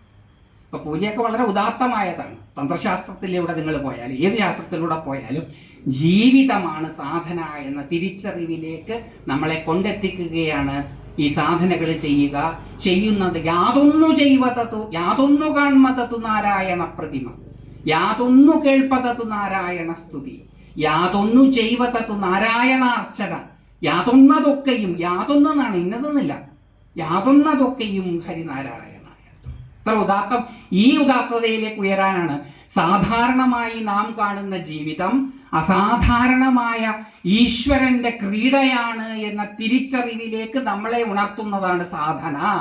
അതിനാണ് സാധന ചെയ്യുന്നത്. അല്ലാതെ ഈ ഇട്ടാവട്ടത്തില് നാളത്തേക്ക് വേണ്ടുന്ന അരിയും ഗോതമ്പും കിട്ടാൻ വേണ്ടി നടത്തുന്ന പ്രാർത്ഥനയല്ല. അതും വേണം, പക്ഷെ അതല്ല ഇത്. അതിനും അപ്പുറമുള്ള ചില തലങ്ങളുണ്ട്. അതിനാണ് സാധന ചെയ്യുന്നത്. അതിനു വേണ്ടിയിട്ടാണ് നമ്മൾ മെഡിറ്റേഷൻ ചെയ്യുന്നതും ആ മെഡിറ്റേഷൻ കൊണ്ടും നമ്മൾ അവെയർ ആവുകയാണ് ചെയ്യുന്നത്. ഈ നാമം ജപിച്ചുകൊണ്ടിരിക്കുമ്പോൾ നാമം ജപിക്കുന്നുണ്ട് എന്ന് നാം തിരിച്ചറിയുന്നു. അങ്ങനെ നമ്മുടെ ശ്രദ്ധ അതിൽ നിന്ന് പതറുന്നു എന്ന് പറഞ്ഞാൽ നാമം ജപിച്ചുകൊണ്ടിരിക്കുകയാണ് നാം എന്ന തിരിച്ചറിവ് നമുക്ക് നഷ്ടപ്പെടുന്നു. ചിന്തകളുടെ ചിറകിലേറി കുറച്ച് ദൂരം സഞ്ചരിച്ചു കഴിയുമ്പോൾ ഏതോ ഒരു ഘട്ടത്തിൽ നാം നാമമല്ല ജപിക്കുന്നത് എന്ന് പിന്നെയും തിരിച്ചറിയുന്നു. നമ്മൾ തിരിച്ചു വരുന്നു, വീണ്ടും ശ്രദ്ധാലുവാകുന്നു. അങ്ങനെ നമ്മൾ ശ്രദ്ധയോടുകൂടി അവയർനെസ്സോടുകൂടി നാമം ഇങ്ങനെ ജപിച്ച് ജപിച്ച് ജപിച്ച് അർജുനന് സംഭവിച്ചതുപോലെ ഒരു തൂഷ്ണീ ബഭൂവ, ഒരു ശാന്തത വരും, ഒരു സൈലൻസ് ഉണ്ടാവും. ആ സൈലൻസിൽ ചില ശബ്ദമുണ്ട്. നിശബ്ദദേശയെ സദാ സഞ്ചരതീം യോഗമീനാക്ഷി സ്തവം. അടിപൊളി സ്തോത്രമാണ്, കേൾക്കേണ്ടതാണ്. അഗസ്ത്യർ എഴുതിയ സ്തുതിയാണ്. അതിൽ മുഴുവൻ യോഗരഹസ്യങ്ങൾ. യോഗമീനാക്ഷി സ്തോത്ര ശിവാനന്ദ പീയൂഷ രത്നാകരസ്ഥാം എന്ന് തുടങ്ങുന്ന സ്തുതി, അതിൽ മുഴുവൻ യോഗരഹസ്യങ്ങളാണ്, ഉയർന്ന യോഗരഹസ്യങ്ങൾ. ആ സാധനത്തിനകത്ത് നിശബ്ദദേശയെ സദാ സഞ്ചരന്തി. സഞ്ചാരത്തിന് ശബ്ദം ഉണ്ടാവും. നിശബ്ദദേശത്തിലുള്ള സഞ്ചാരം, വൈരുദ്ധ്യത്തിലൂടെ മാത്രമേ ഈശ്വരനെ നമുക്ക് മനസ്സിലാക്കാൻ സാധിക്കുകയുള്ളൂ. അതുകൊണ്ട് ഈശ്വരനെ പറ്റി പറയുമ്പോൾ അത് അടുത്താണെന്നും ദൂരെയാണെന്നും പറയും, അത് ഓടുകയാണെന്നും നടക്കുകയാണെന്നും പറയും, അത് കിടക്കുകയാണെന്നും ഇരിക്കുകയാണെന്നും പറയും. അങ്ങനെ പറയാൻ പറ്റുള്ളൂ. അങ്ങനെ പറയുമ്പോൾ പരിമിതമായ നമ്മുടെ ബുദ്ധി നിശ്ചലമാവുകയും നിശ്ചലമായ ബുദ്ധിയിൽ പരമമായത് പ്രതിഫലിക്കുകയും പരമമായത് പ്രതിഫലിക്കുമ്പോൾ തിരിച്ചറിവുണ്ടാവുകയും ചെയ്യും. ഇതൊക്കെ സംഭവിക്കും. ഇതൊന്നും ഞാനുണ്ടാക്കി പറയുകയും നിങ്ങൾ വിശ്വസിക്കണം എന്നൊന്നും പറഞ്ഞിട്ടില്ല. ഇതുവരെ ഞാൻ വിശ്വസിക്കണം എന്ന് പറഞ്ഞിട്ടില്ല. ഇത് ചെയ്താൽ കൃത്യമായി തീ കൈയിട്ടാൽ പൊള്ളുമെങ്കിൽ പൊള്ളിയില്ലെങ്കിൽ നിങ്ങളുടെ കൈക്ക് എന്തോ പ്രശ്നമുണ്ട്. അല്ലെങ്കിൽ അത് ഇലക്ട്രിക് ഒരു ഷോ തീയാണ്. നിങ്ങളുടെ വിരൽ എൻ്റെയൊക്കെ വിരൽ പോലെയാണ് എങ്കിൽ കൈയിട്ടാൽ പൊള്ളും. അതുപോലെയാണ് ഇത്. കൃത്യം ചെയ്താൽ എഫക്റ്റ് കറക്റ്റാണ്. കുറേ കാലം ചെയ്തിട്ട് ഒരു ഫലവും കിട്ടുന്നില്ലെങ്കിൽ അതിൻ്റെ അർത്ഥം ഇത് തെറ്റാന്നല്ല, ചെയ്യുന്ന രീതിയിൽ എവിടെയോ ചെറിയ പശ കൊണ്ടുവന്ന് തിരുത്തിയാൽ കറക്റ്റായിട്ട് പോകുന്നു. ആഹാരം കഴിക്കുന്നുണ്ട്, ശരീരത്തെ പിടിക്കുന്നില്ലെങ്കിൽ ആഹാരത്തിന്റെ കുഴപ്പമായിരിക്കില്ല. ഒന്നുകിൽ ജങ്ക് ഫുഡായിരിക്കും കഴിക്കുന്നത്, അല്ലെങ്കിൽ വയറ്റിൽ കൊക്കപ്പുഴുണ്ടാവും. അതുകൊണ്ട് പരിശോധിച്ചാൽ കൃത്യമാക്കിയ കറക്റ്റായിരിക്കും. ഇത് അതുപോലെയാണ്, സയന്റിഫിക് ആണ്. ഇതിലൊന്നും യാതൊരു വിധത്തിലുള്ള ഇല്ലോജിസിറ്റിയും ഇല്ല. നിങ്ങൾ വിശ്വസിക്കണം, ബ്ലൈൻഡായിട്ട് തന്നെ ഫോളോ ചെയ്യണം, ഒന്നുമില്ല. പരീക്ഷിച്ച് നോക്കിയാൽ ഏതൊരാൾക്കും അനുഭവിക്കാൻ സാധിക്കുന്ന കാര്യം മാത്രമാണ്. നമുക്ക് നമ്മുടെ മെഡിറ്റേഷനിലേക്ക് വരാം. ഈ അവയർനെസ് ആണ് നമ്മൾ ബിൽഡ് ചെയ്യുന്നത്. അതുകൊണ്ട് നമ്മുടെ മെഡിറ്റേഷൻ സാധാരണമായി നമ്മൾ ശീലിച്ചിട്ടുള്ള മറ്റ് മെഡിറ്റേഷൻസ് പോലെയല്ല ഇത്. ശ്വാസോച്ഛ്വാസത്തിൽ ശ്രദ്ധിക്കുന്നതും മന്ത്രത്തിൽ ശ്രദ്ധിക്കുന്നതും രൂപത്തിൽ ശ്രദ്ധിക്കുന്നതും ഒക്കെ അവയർനെസ് ക്രിയേറ്റ് ചെയ്യാനാണ്. ആ അവയർനെസ് നമ്മളിലുണ്ട്, നമ്മൾ പുനഃസൃഷ്ടിക്കേണ്ട, നമ്മളിലുണ്ട്. ആ അവയർനെസ്സിനെ ഉദ്ദീപിപ്പിക്കാൻ വേണ്ടി നാം ചെയ്യുന്ന ഒരു പരിശീലന ക്രമം മാത്രമാണ് മെഡിറ്റേഷൻ.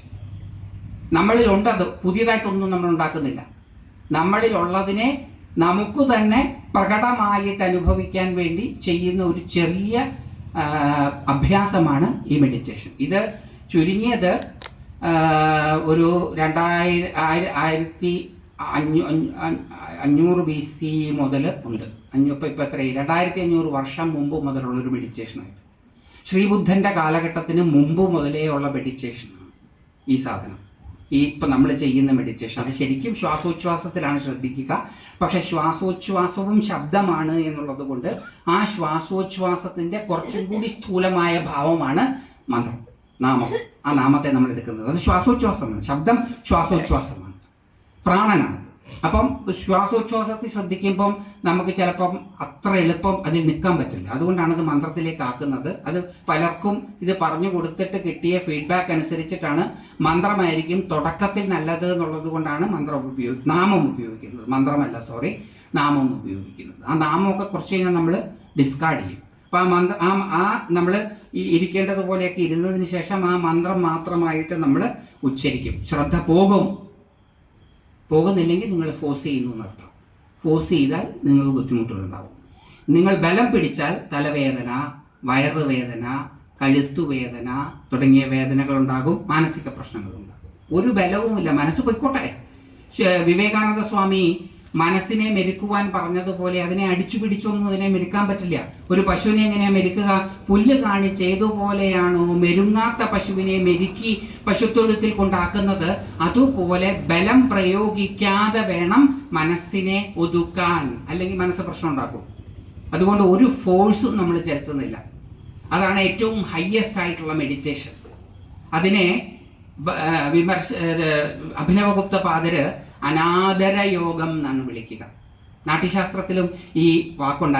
3 സ്ഥലങ്ങളിൽ, ഒന്ന് അഭിനവഗുപ്ത പാദരുടെ ഭാഷ്യങ്ങളിൽ ഈ അനാദര യോഗം കാണാം. ഗീതയിലെ അഭിനവഗുപ്ത പാദരുടെ ഭാഷ്യത്തിൽ ഈ അനാദരം എന്നുള്ള വാക്ക് കാണാം.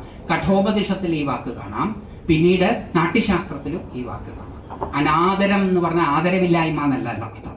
അനാദരം എന്ന് പറഞ്ഞാൽ എഫർട്ടില്ലായ്മ എന്നർത്ഥം. എഫർട്ട്ലെസ്, ശ്രമമില്ലായ്മ എന്നർത്ഥം. ശ്രമമേ ഇല്ല, ഒരു എഫർട്ടും ഇല്ല. മിനിമം എഫർട്ടേ ഉള്ളൂ. മിനിമം എഫർട്ട് എന്താ? നാമം ജപിക്കുക.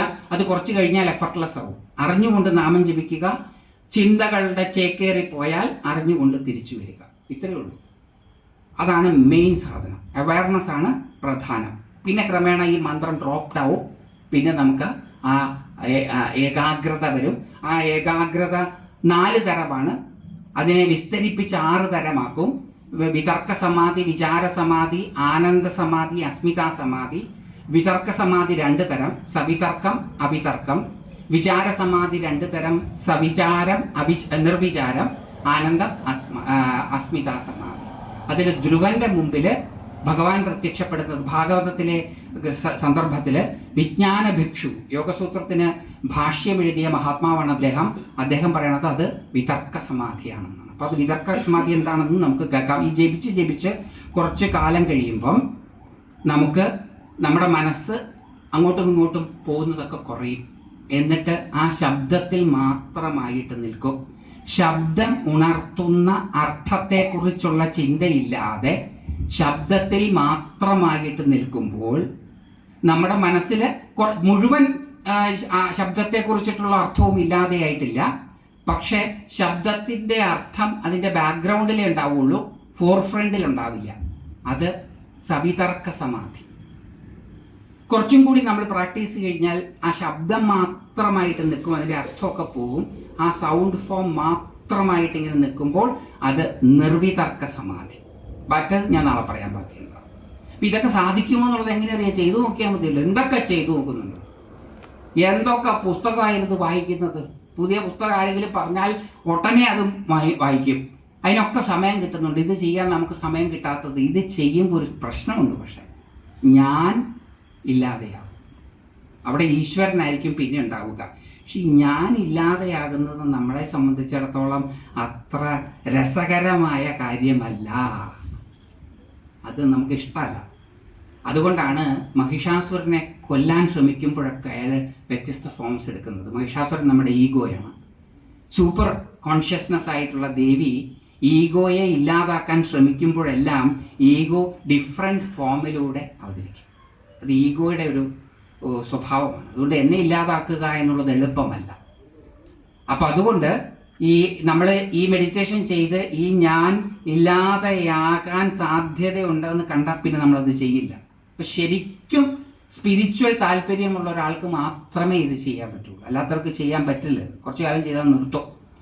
നിങ്ങൾ ശരിക്കുമുള്ള സ്പിരിച്വൽ താല്പര്യമുള്ള ആളാണോ അല്ലയോ എന്ന് ഇത് കുറച്ചു കാലം ചെയ്താൽ നിങ്ങൾക്ക് മനസ്സിലാവും. നിർത്തിയാൽ അല്ല, ആണെങ്കിൽ തുടരും. തുടർന്നാൽ ഈ അനുഭവങ്ങളെല്ലാം ഉണ്ടാവും. ആർക്കെങ്കിലും എവിടെയെങ്കിലും ഒക്കെ ഉണ്ടാവുന്നല്ല, എനിക്കും നിങ്ങൾക്കും ഉണ്ടാവും. അപ്പം അടുത്ത കൊല്ലം നമ്മൾ തമ്മിൽ കാണുമ്പോൾ നമ്മൾ മിനിമം സവിതർക്ക സമാധി അനുഭവിച്ചവരെങ്കിലും ആയിരിക്കണം. ഒരു കൊല്ലമൊന്നും വേണ്ട, ഇത്ര സമയമൊന്നും എടുക്കില്ല. അപ്പം അതാണ് നമ്മൾ ചെയ്യാൻ പോണത്. ആ ശബ്ദമാണ് പ്രധാനം. അതുണർത്തുന്ന അർത്ഥം അപ്രധാനമാണ്. പക്ഷെ നമ്മളിൽ ആദ്യം അത് വരും. കോൺസെപ്റ്റ്സോട് കൂടിയിട്ടാണ് ആ വാക്ക് വരിക. അത് കോൺസെപ്റ്റ്സ് കുറഞ്ഞ് ബാക്ക്ഗ്രൗണ്ടിലാവുന്നതാണ് സവിതർക്ക സമാധി. കോൺസെപ്റ്റ്സ് ഇല്ലാണ്ടായി ശബ്ദം മാത്രം നിൽക്കുന്നത് അവിതർക്ക അല്ലെങ്കിൽ നിർവിതർക്ക സമാധി, അവിതർക്ക സമാധി. ഇത്രയും കേട്ടുകൊണ്ട് നമുക്ക് ധ്യാനത്തിലേക്ക് കടക്കാം. കംഫർട്ടബിൾ ആയിട്ടിരിക്കുക, നടുവെന്ന് പറഞ്ഞ് ബോഡി മസിൽസ് എല്ലാം റിലാക്സ്ഡ് ആയി എന്ന് തിരിച്ചറിയുക. റിലാക്സ്ഡ് ആവാത്ത ഏതെങ്കിലും മസിൽ ഉണ്ട് എങ്കിൽ അതും തിരിച്ചറിയുക. കൈകൾ കംഫർട്ടബിൾ ആയിട്ടുള്ള രീതിയിൽ തുടയിലോ മുട്ടിലോ നാഭിക്ക് താഴെയോ വയ്ക്കുക. കണ്ണിൻ്റെ മസിൽസ്, മൂക്കിന് ചുറ്റുമുള്ള മസിൽസ്, ചുണ്ടുകൾക്ക് ചുറ്റുമുള്ള മസിൽസ്, താടിയെല്ലുകളിലെ മസിൽസ്, ചെവിക്ക് പുറകിലുള്ള മസിൽസ്, കഴുത്തിലെ മസിൽസ്, ഷോൾഡർ മസിൽസ്, ഇതെല്ലാം റിലാക്സ്ഡ് ആയി എന്ന് കാണുക. ആയിട്ടില്ലെങ്കിൽ ആയിട്ടില്ല എന്ന് തിരിച്ചറിയുക. ബലം പ്രയോഗിക്കുന്നുണ്ട്. കണ്ണടച്ച് ശ്രദ്ധ മൂക്കിലേക്ക് സഹജമായി പോയി വന്നും കൊണ്ടിരിക്കുന്ന ശ്വാസത്തിലേക്ക് കൊണ്ടുവരിക. 1-2 സെക്കൻഡ്, 3-4 സെക്കൻഡ് ശ്വാസോച്ഛ്വാസത്തിൽ ശ്രദ്ധിക്കുക. കുറച്ചു നേരം ശ്വാസോച്ഛ്വാസത്തിൽ ഇടപെടരുത്. അത് പോയി വന്നും ഇരിക്കട്ടെ. ചെറുതും വലുതുമായിരിക്കും,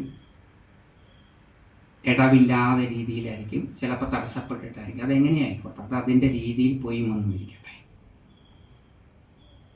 പതുക്കെ ശ്രദ്ധ നാം തിരഞ്ഞെടുത്ത നാമത്തിലേക്ക് കൊണ്ടുവരിക. നമ്മുടെ ശ്രദ്ധ ആ നാം തിരഞ്ഞെടുത്ത രഹസ്യനാമത്തിലേക്ക് കൊണ്ടുവരുന്ന മാത്രയിൽ തന്നെ നമുക്ക് കാണാൻ സാധിക്കും നമ്മൾ ആ നാമം ജപിക്കുന്നതായിട്ട്. ഇത് ജപിക്കാൻ പ്രത്യേകിച്ച് പ്രയത്നം എടുക്കേണ്ട ആവശ്യമില്ല. ശ്രദ്ധ നാമത്തിലേക്ക് കൊണ്ടുവന്നാൽ മനസ്സ് അത് താനേ ജപിച്ചുകൊള്ളും. ഒട്ടും പ്രയത്നമില്ല.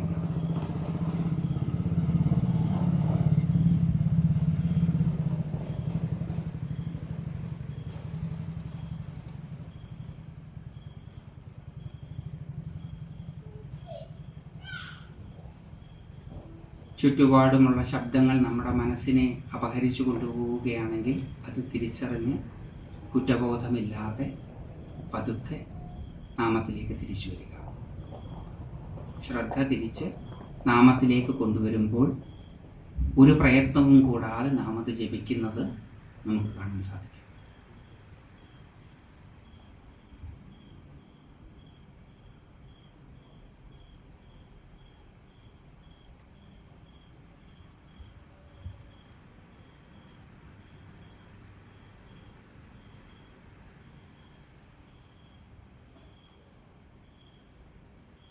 മനസ്സിൽ അടങ്ങി ഒതുങ്ങി കിടക്കുന്ന ചിന്തകൾ പതുക്കെ തലപൊക്കാം. അതിലെ ചിന്തകൾ നമ്മുടെ ശ്രദ്ധയെ കൊണ്ടുപോകാം. ആ ചിന്തകൾ നമ്മളിൽ പലതരത്തിലുള്ള വിചാരവികാരങ്ങളെ ജനിപ്പിക്കാം. ഏതെങ്കിലും ഒരു ഘട്ടത്തിൽ നമ്മുടെ ശ്രദ്ധ അബ്ഡക്റ്റഡായി എന്ന് നാം തിരിച്ചറിയും. ആ സമയത്ത് കുറ്റബോധമില്ലാതെ, ധൃതിയില്ലാതെ പതുക്കെ ശ്രദ്ധ നാമത്തിലേക്ക് കൊണ്ടുവരിക. മനസ്സത് ജപിച്ചു തുടങ്ങും.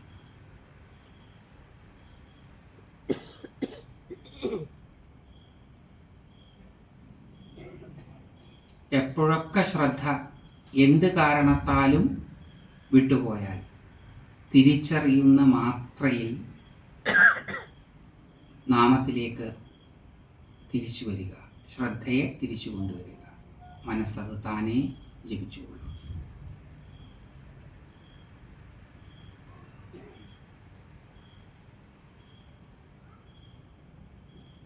നാമമുണർത്തുന്ന അർത്ഥം ഈ ധ്യാനത്തിന് പ്രസക്തമല്ല. അതുകൊണ്ട് അർത്ഥം എന്തുമാകട്ടെ, നാമത്തിലേക്ക് മാത്രം ശ്രദ്ധ കൊണ്ടുവരിക. ഏതെങ്കിലും ഘട്ടത്തിൽ നാമജപം നിൽക്കുകയും ചിന്തകളില്ലാതാവുകയും മനസ്സ് നിശ്ചലമായിട്ട് നിൽക്കുന്നതായി നാം തിരിച്ചറിയുകയും ചെയ്യുകയാണെങ്കിൽ ആ തിരിച്ചറിവിൽ നിൽക്കുക. അതെപ്പോൾ ഡിസ്റ്റർബ്ഡ് ആവുന്നുവോ, എപ്പോൾ നഷ്ടപ്പെടുന്നു എന്ന് തോന്നുന്നുവോ, അപ്പോൾ തിരിച്ച് നാമത്തിലേക്ക് വരിക.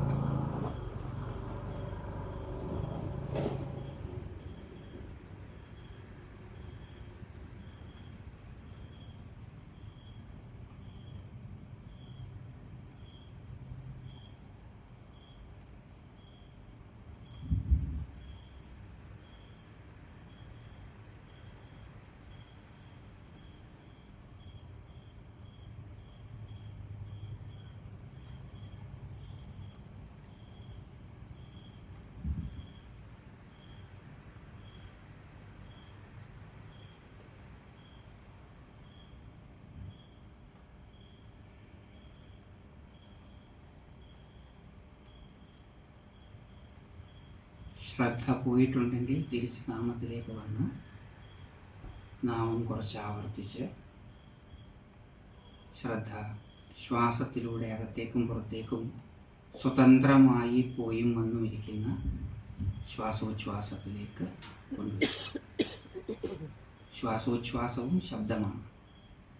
അവ്യക്തധ്വനിയാണ് ശ്വാസോച്ഛ്വാസം.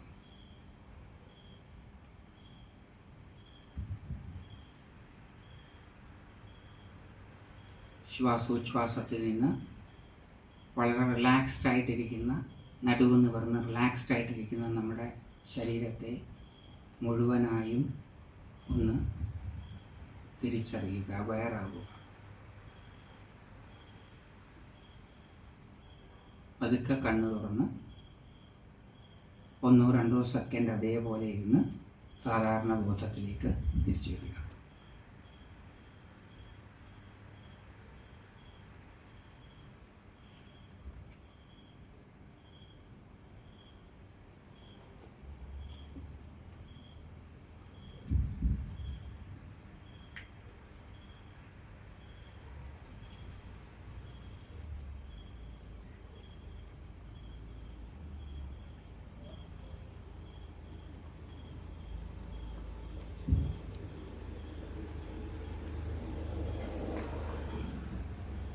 പെട്ടെന്ന് നമ്മൾ ഇതിൽ നിന്ന് എഴുന്നേക്കരുത്.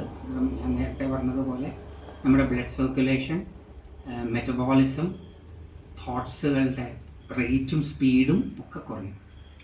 ഇന്ന് കുറഞ്ഞിട്ടുണ്ടാവണം എന്നില്ല, ക്രമേണ.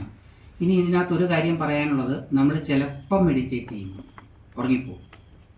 ഉറങ്ങിപ്പോയാലും ഒരു തെറ്റുമില്ല. ഉറക്കം നമ്മുടെ ബോഡിക്ക് ആവശ്യമാണ് എന്നുള്ളത് കൊണ്ടാണ് അത് സംഭവിക്കുന്നത്. അതൊരു പ്രശ്നമേ അല്ല. നമ്മൾ 20 മിനിറ്റ് മെഡിറ്റേറ്റ് ചെയ്യാനിരുന്നു, 19 മിനിറ്റ് ഉറങ്ങിപ്പോയി, ഒരു കുഴപ്പമില്ല. അപ്പോൾ 19 മിനിറ്റ് ഞാൻ ഉറങ്ങി, അതുകൊണ്ട് 20 മിനിറ്റ് മെഡിറ്റേറ്റ് ചെയ്യാം, അത് തെറ്റ്. 20 മിനിറ്റേ നമ്മൾ ഇരിക്കുകയുള്ളൂ, 24 മിനിറ്റേ നമ്മൾ ഇരിക്കുകയുള്ളൂ. അതിൽ 22 മിനിറ്റും ഉറങ്ങിപ്പോയി, കുഴപ്പമൊന്നുമില്ല. അധികമൊന്നും ഉറങ്ങാൻ പറ്റില്ല. കുറച്ച് കാലം കഴിഞ്ഞാൽ ഉറക്കമില്ലാണ്ടാവും, ബോഡി റിഫ്രഷ് ആകും. അപ്പം ഉറക്കക്കുറവ് കൊണ്ട് ശരീരത്തിനുണ്ടായിട്ടുള്ള എല്ലാ രോഗങ്ങളും അതോടുകൂടി ഇല്ലാതാകും. അപ്പം ഉറങ്ങിപ്പോയാൽ കുറ്റബോധം വേണ്ട. അയ്യോ, ഞാൻ ഉറങ്ങാനല്ലല്ലോ ഇരുന്നത്, മെഡിറ്റേറ്റ് ചെയ്യാനല്ലേ ഇരുന്നത്. അതൊന്നും സാരമില്ല. ഉറക്കവും ഒരു തരത്തിലുള്ള മെഡിറ്റേഷനാണ്. അത് ഉറക്കം സാധാരണ ഉറക്കമല്ല, അവയർനെസ്സോട് കൂടിയിട്ടുള്ള ഉറക്കത്തെയാണ് യോഗനിദ്ര എന്ന് പറയുന്നത്. ആ യോഗനിദ്ര ഒരു മെഡിറ്റേറ്റീവ് സ്റ്റേറ്റാണ്. ആ അവയർനെസ് നമ്മൾ കൾട്ടിവേറ്റ് ചെയ്ത് കഴിഞ്ഞാൽ ഡ്രീംസിനെ കുറിച്ച് നമ്മൾ അവെയർ ആവും. അത് ശരിക്കും ഡ്രീം യോഗ എന്നാണ് അതിനെ വിളിക്കുക. സ്വപ്നത്തെ മെഡിറ്റേഷനാക്കി മാറ്റുക. അതൊക്കെ ക്രമേണ താനെ സംഭവിക്കുന്നതാണെന്നുള്ളത് കൊണ്ട് അതിനെപ്പറ്റിയൊന്നും വേവലാതിപ്പെടേണ്ട. സിദ്ധ സമ്പ്രദായത്തിൽ ഈ ഉയർന്ന മാനസിക ആവരണ സ്ഥലത്തെപ്പറ്റി പറയുക തൂങ്കാമൽ തൂക്കം എന്നാണ്, ഉറങ്ങാതെയുള്ള ഉറക്കം. ഗുഡാകേശൻ എന്ന് നമ്മൾ നേരത്തെ അർജുനനെ വിളിച്ചു ഉറക്കത്തെ നിയന്ത്രിച്ചവൻ. അതിന് മറ്റൊരർത്ഥം എന്താ വെച്ചാൽ ഉറക്കത്തെ അറിഞ്ഞവൻ. ഉറക്കത്തിൽ ഉറങ്ങുന്നു എന്ന് അവെയറാവും. നമ്മൾ ഇടയ്ക്ക് അങ്ങനെ ആവാറുണ്ട്. നമ്മൾ സ്വപ്നം കാണുന്നുണ്ട് എന്ന് നമുക്ക് അറിഞ്ഞുകൊണ്ട് നമ്മൾ സ്വപ്നം കാണാറുണ്ട്. വളരെ കുറച്ച് സമയമേ അതുണ്ടാവാറുള്ളൂ, പക്ഷെ നമ്മളെല്ലാവരും അത് അനുഭവിക്കാറുണ്ട്. അത് ഈ മെഡിറ്റേഷൻ നമ്മൾ കുറച്ച് കാലം ചെയ്ത് കഴിഞ്ഞാൽ ഇതൊക്കെ താനെ സംഭവിച്ചുകൊള്ളും. ഒന്നും നമ്മൾ ഫോഴ്സ്ഫുള്ളി ചെയ്യേണ്ട ആവശ്യമില്ല. നമ്മളാകെ ചെയ്യേണ്ടത് റിലാക്സ്ഡ് ആയിട്ട് ശ്രദ്ധ നാമത്തിലേക്ക് കൊണ്ടുവരിക. അപ്പം മനസ്സ് താനേ അത് ജപിച്ചു തുടങ്ങും. എപ്പം വിട്ടുപോകുന്നുവോ തിരിച്ചറിയുമ്പോൾ തിരിച്ചു കൊണ്ടുവരിക. ഉറങ്ങിയ ഒന്നും ഉറങ്ങാതിരിക്കാനൊന്നുമല്ല ഇത് ചെയ്യുന്നത്. അപ്പോൾ 20 മിനിറ്റ് ഞാൻ ആ ഇരുന്നത് മാത്രമേ ഓർമ്മയുള്ളൂ, പിന്നെ അലാം അടിച്ചതാ, കുഴപ്പമൊന്നുമില്ല, ചാടി എഴുന്നേക്കരുതെന്ന് മാത്രം. പതുക്കെ 2-3 സെക്കൻഡ് ഒന്ന് വെയിറ്റ് ചെയ്തിട്ട് എഴുന്നേക്കാൻ പാടുള്ളൂ എന്ന് മാത്രം. അത് ഗോൾഡൻ റൂളാണ്. അത് നമ്മുടെ മെറ്റബോളിസം ഒക്കെ ഒന്ന് ശരിയാവാനാണ്. ഉറങ്ങി അതൊന്നും കുഴപ്പമില്ല. ഉറക്കമൊന്നും ഒരു മോശമല്ല. ക്രമേണ ഫുൾ ടൈം നിങ്ങൾ എപ്പം മെഡിറ്റേഷൻ ഇരുന്നാലും 3 മാസമായി മെഡിറ്റേറ്റ് ചെയ്യുന്നത്, 6 മാസമായി മെഡിറ്റേറ്റ് ചെയ്യുന്നത്, എപ്പം മെഡിറ്റേഷൻ ഇരുന്നാലും ഉറങ്ങുകയാണെന്ന് തോന്നിയാൽ അപ്പം നിങ്ങളൊന്ന് നിങ്ങളുടെ ഇൻട്രസ്റ്റ് പുനഃപരിശോധിക്കണം. അപ്പോൾ തെറ്റൊന്നുമില്ല, അതിൽ കുഴപ്പമൊന്നുമില്ല. അത് നിങ്ങൾക്ക് പറ്റിയതല്ല. എനിക്ക് വലിയ ആഗ്രഹമൊന്നുമില്ല മെഡിറ്റേറ്റ് ചെയ്യാൻ, അതും ഒരു തിരിച്ചറിവാണ്. നമ്മുടെ ഇന്നലെ വരെയുള്ള ആഗ്രഹം വിചാരം എന്തായിരുന്നു? ഞാൻ മെഡിറ്റേഷൻ ആഗ്രഹിക്കുന്ന ആളാണ്. 2 ദിവസം മെഡിറ്റേറ്റ് ചെയ്യാൻ കഴിഞ്ഞപ്പോൾ എനിക്ക് മനസ്സിലായി എനിക്ക് അതിൽ വലിയ ഇഷ്ടമൊന്നുമില്ല. അതൊരു തിരിച്ചറിവാണ്. നമുക്കിഷ്ടമുള്ള വേറെ എന്തെങ്കിലും ഉണ്ടാകും. ഇതൊരു വലിയ ബുഫയാണ്. ഇതിലൊന്ന് മാത്രമാണ് ഈ മെഡിറ്റേഷൻ. ഇനി പലതും ഉണ്ട് ഇതിനകത്ത്. അതിൽ നിങ്ങൾക്ക് ഇഷ്ടമുള്ള വേറെ ഏതെങ്കിലും സാധനങ്ങൾ കാലക്രമം കൊണ്ട് നിങ്ങളിലേക്ക് എത്തുകയും അത് നിങ്ങൾക്ക് പ്രാക്ടീസ് ചെയ്യാൻ സാധിക്കുകയും ചെയ്യും. ഇപ്പോൾ ഇത് ചെയ്താൽ എന്തായാലും ഒരു തിരിച്ചറിവുണ്ടാവും. ഇത് നമുക്ക് വേണ്ടതാണെന്നോ വേണ്ടാവും. വീണ്ടും നമുക്ക് നാളെ കാണാം. കാരണം നമ്മൾ അർജുനനെ മിണ്ടാതെ ഇരിക്കട്ടെ, ദൂഷ്ണിയും ബഭുവ മിണ്ടാതിരുത്തിയിട്ട് പോയിരിക്കുകയാണ്. നാളെ നമുക്ക് നോക്കാം എന്താ കൃഷ്ണന്റെ റിയാക്ഷൻ, എന്താ പറഞ്ഞത്. നാളെ വീണ്ടും ഇതേ സമയത്ത് ഇവിടെ കാണുന്നത് വരെ നമസ്കാരം.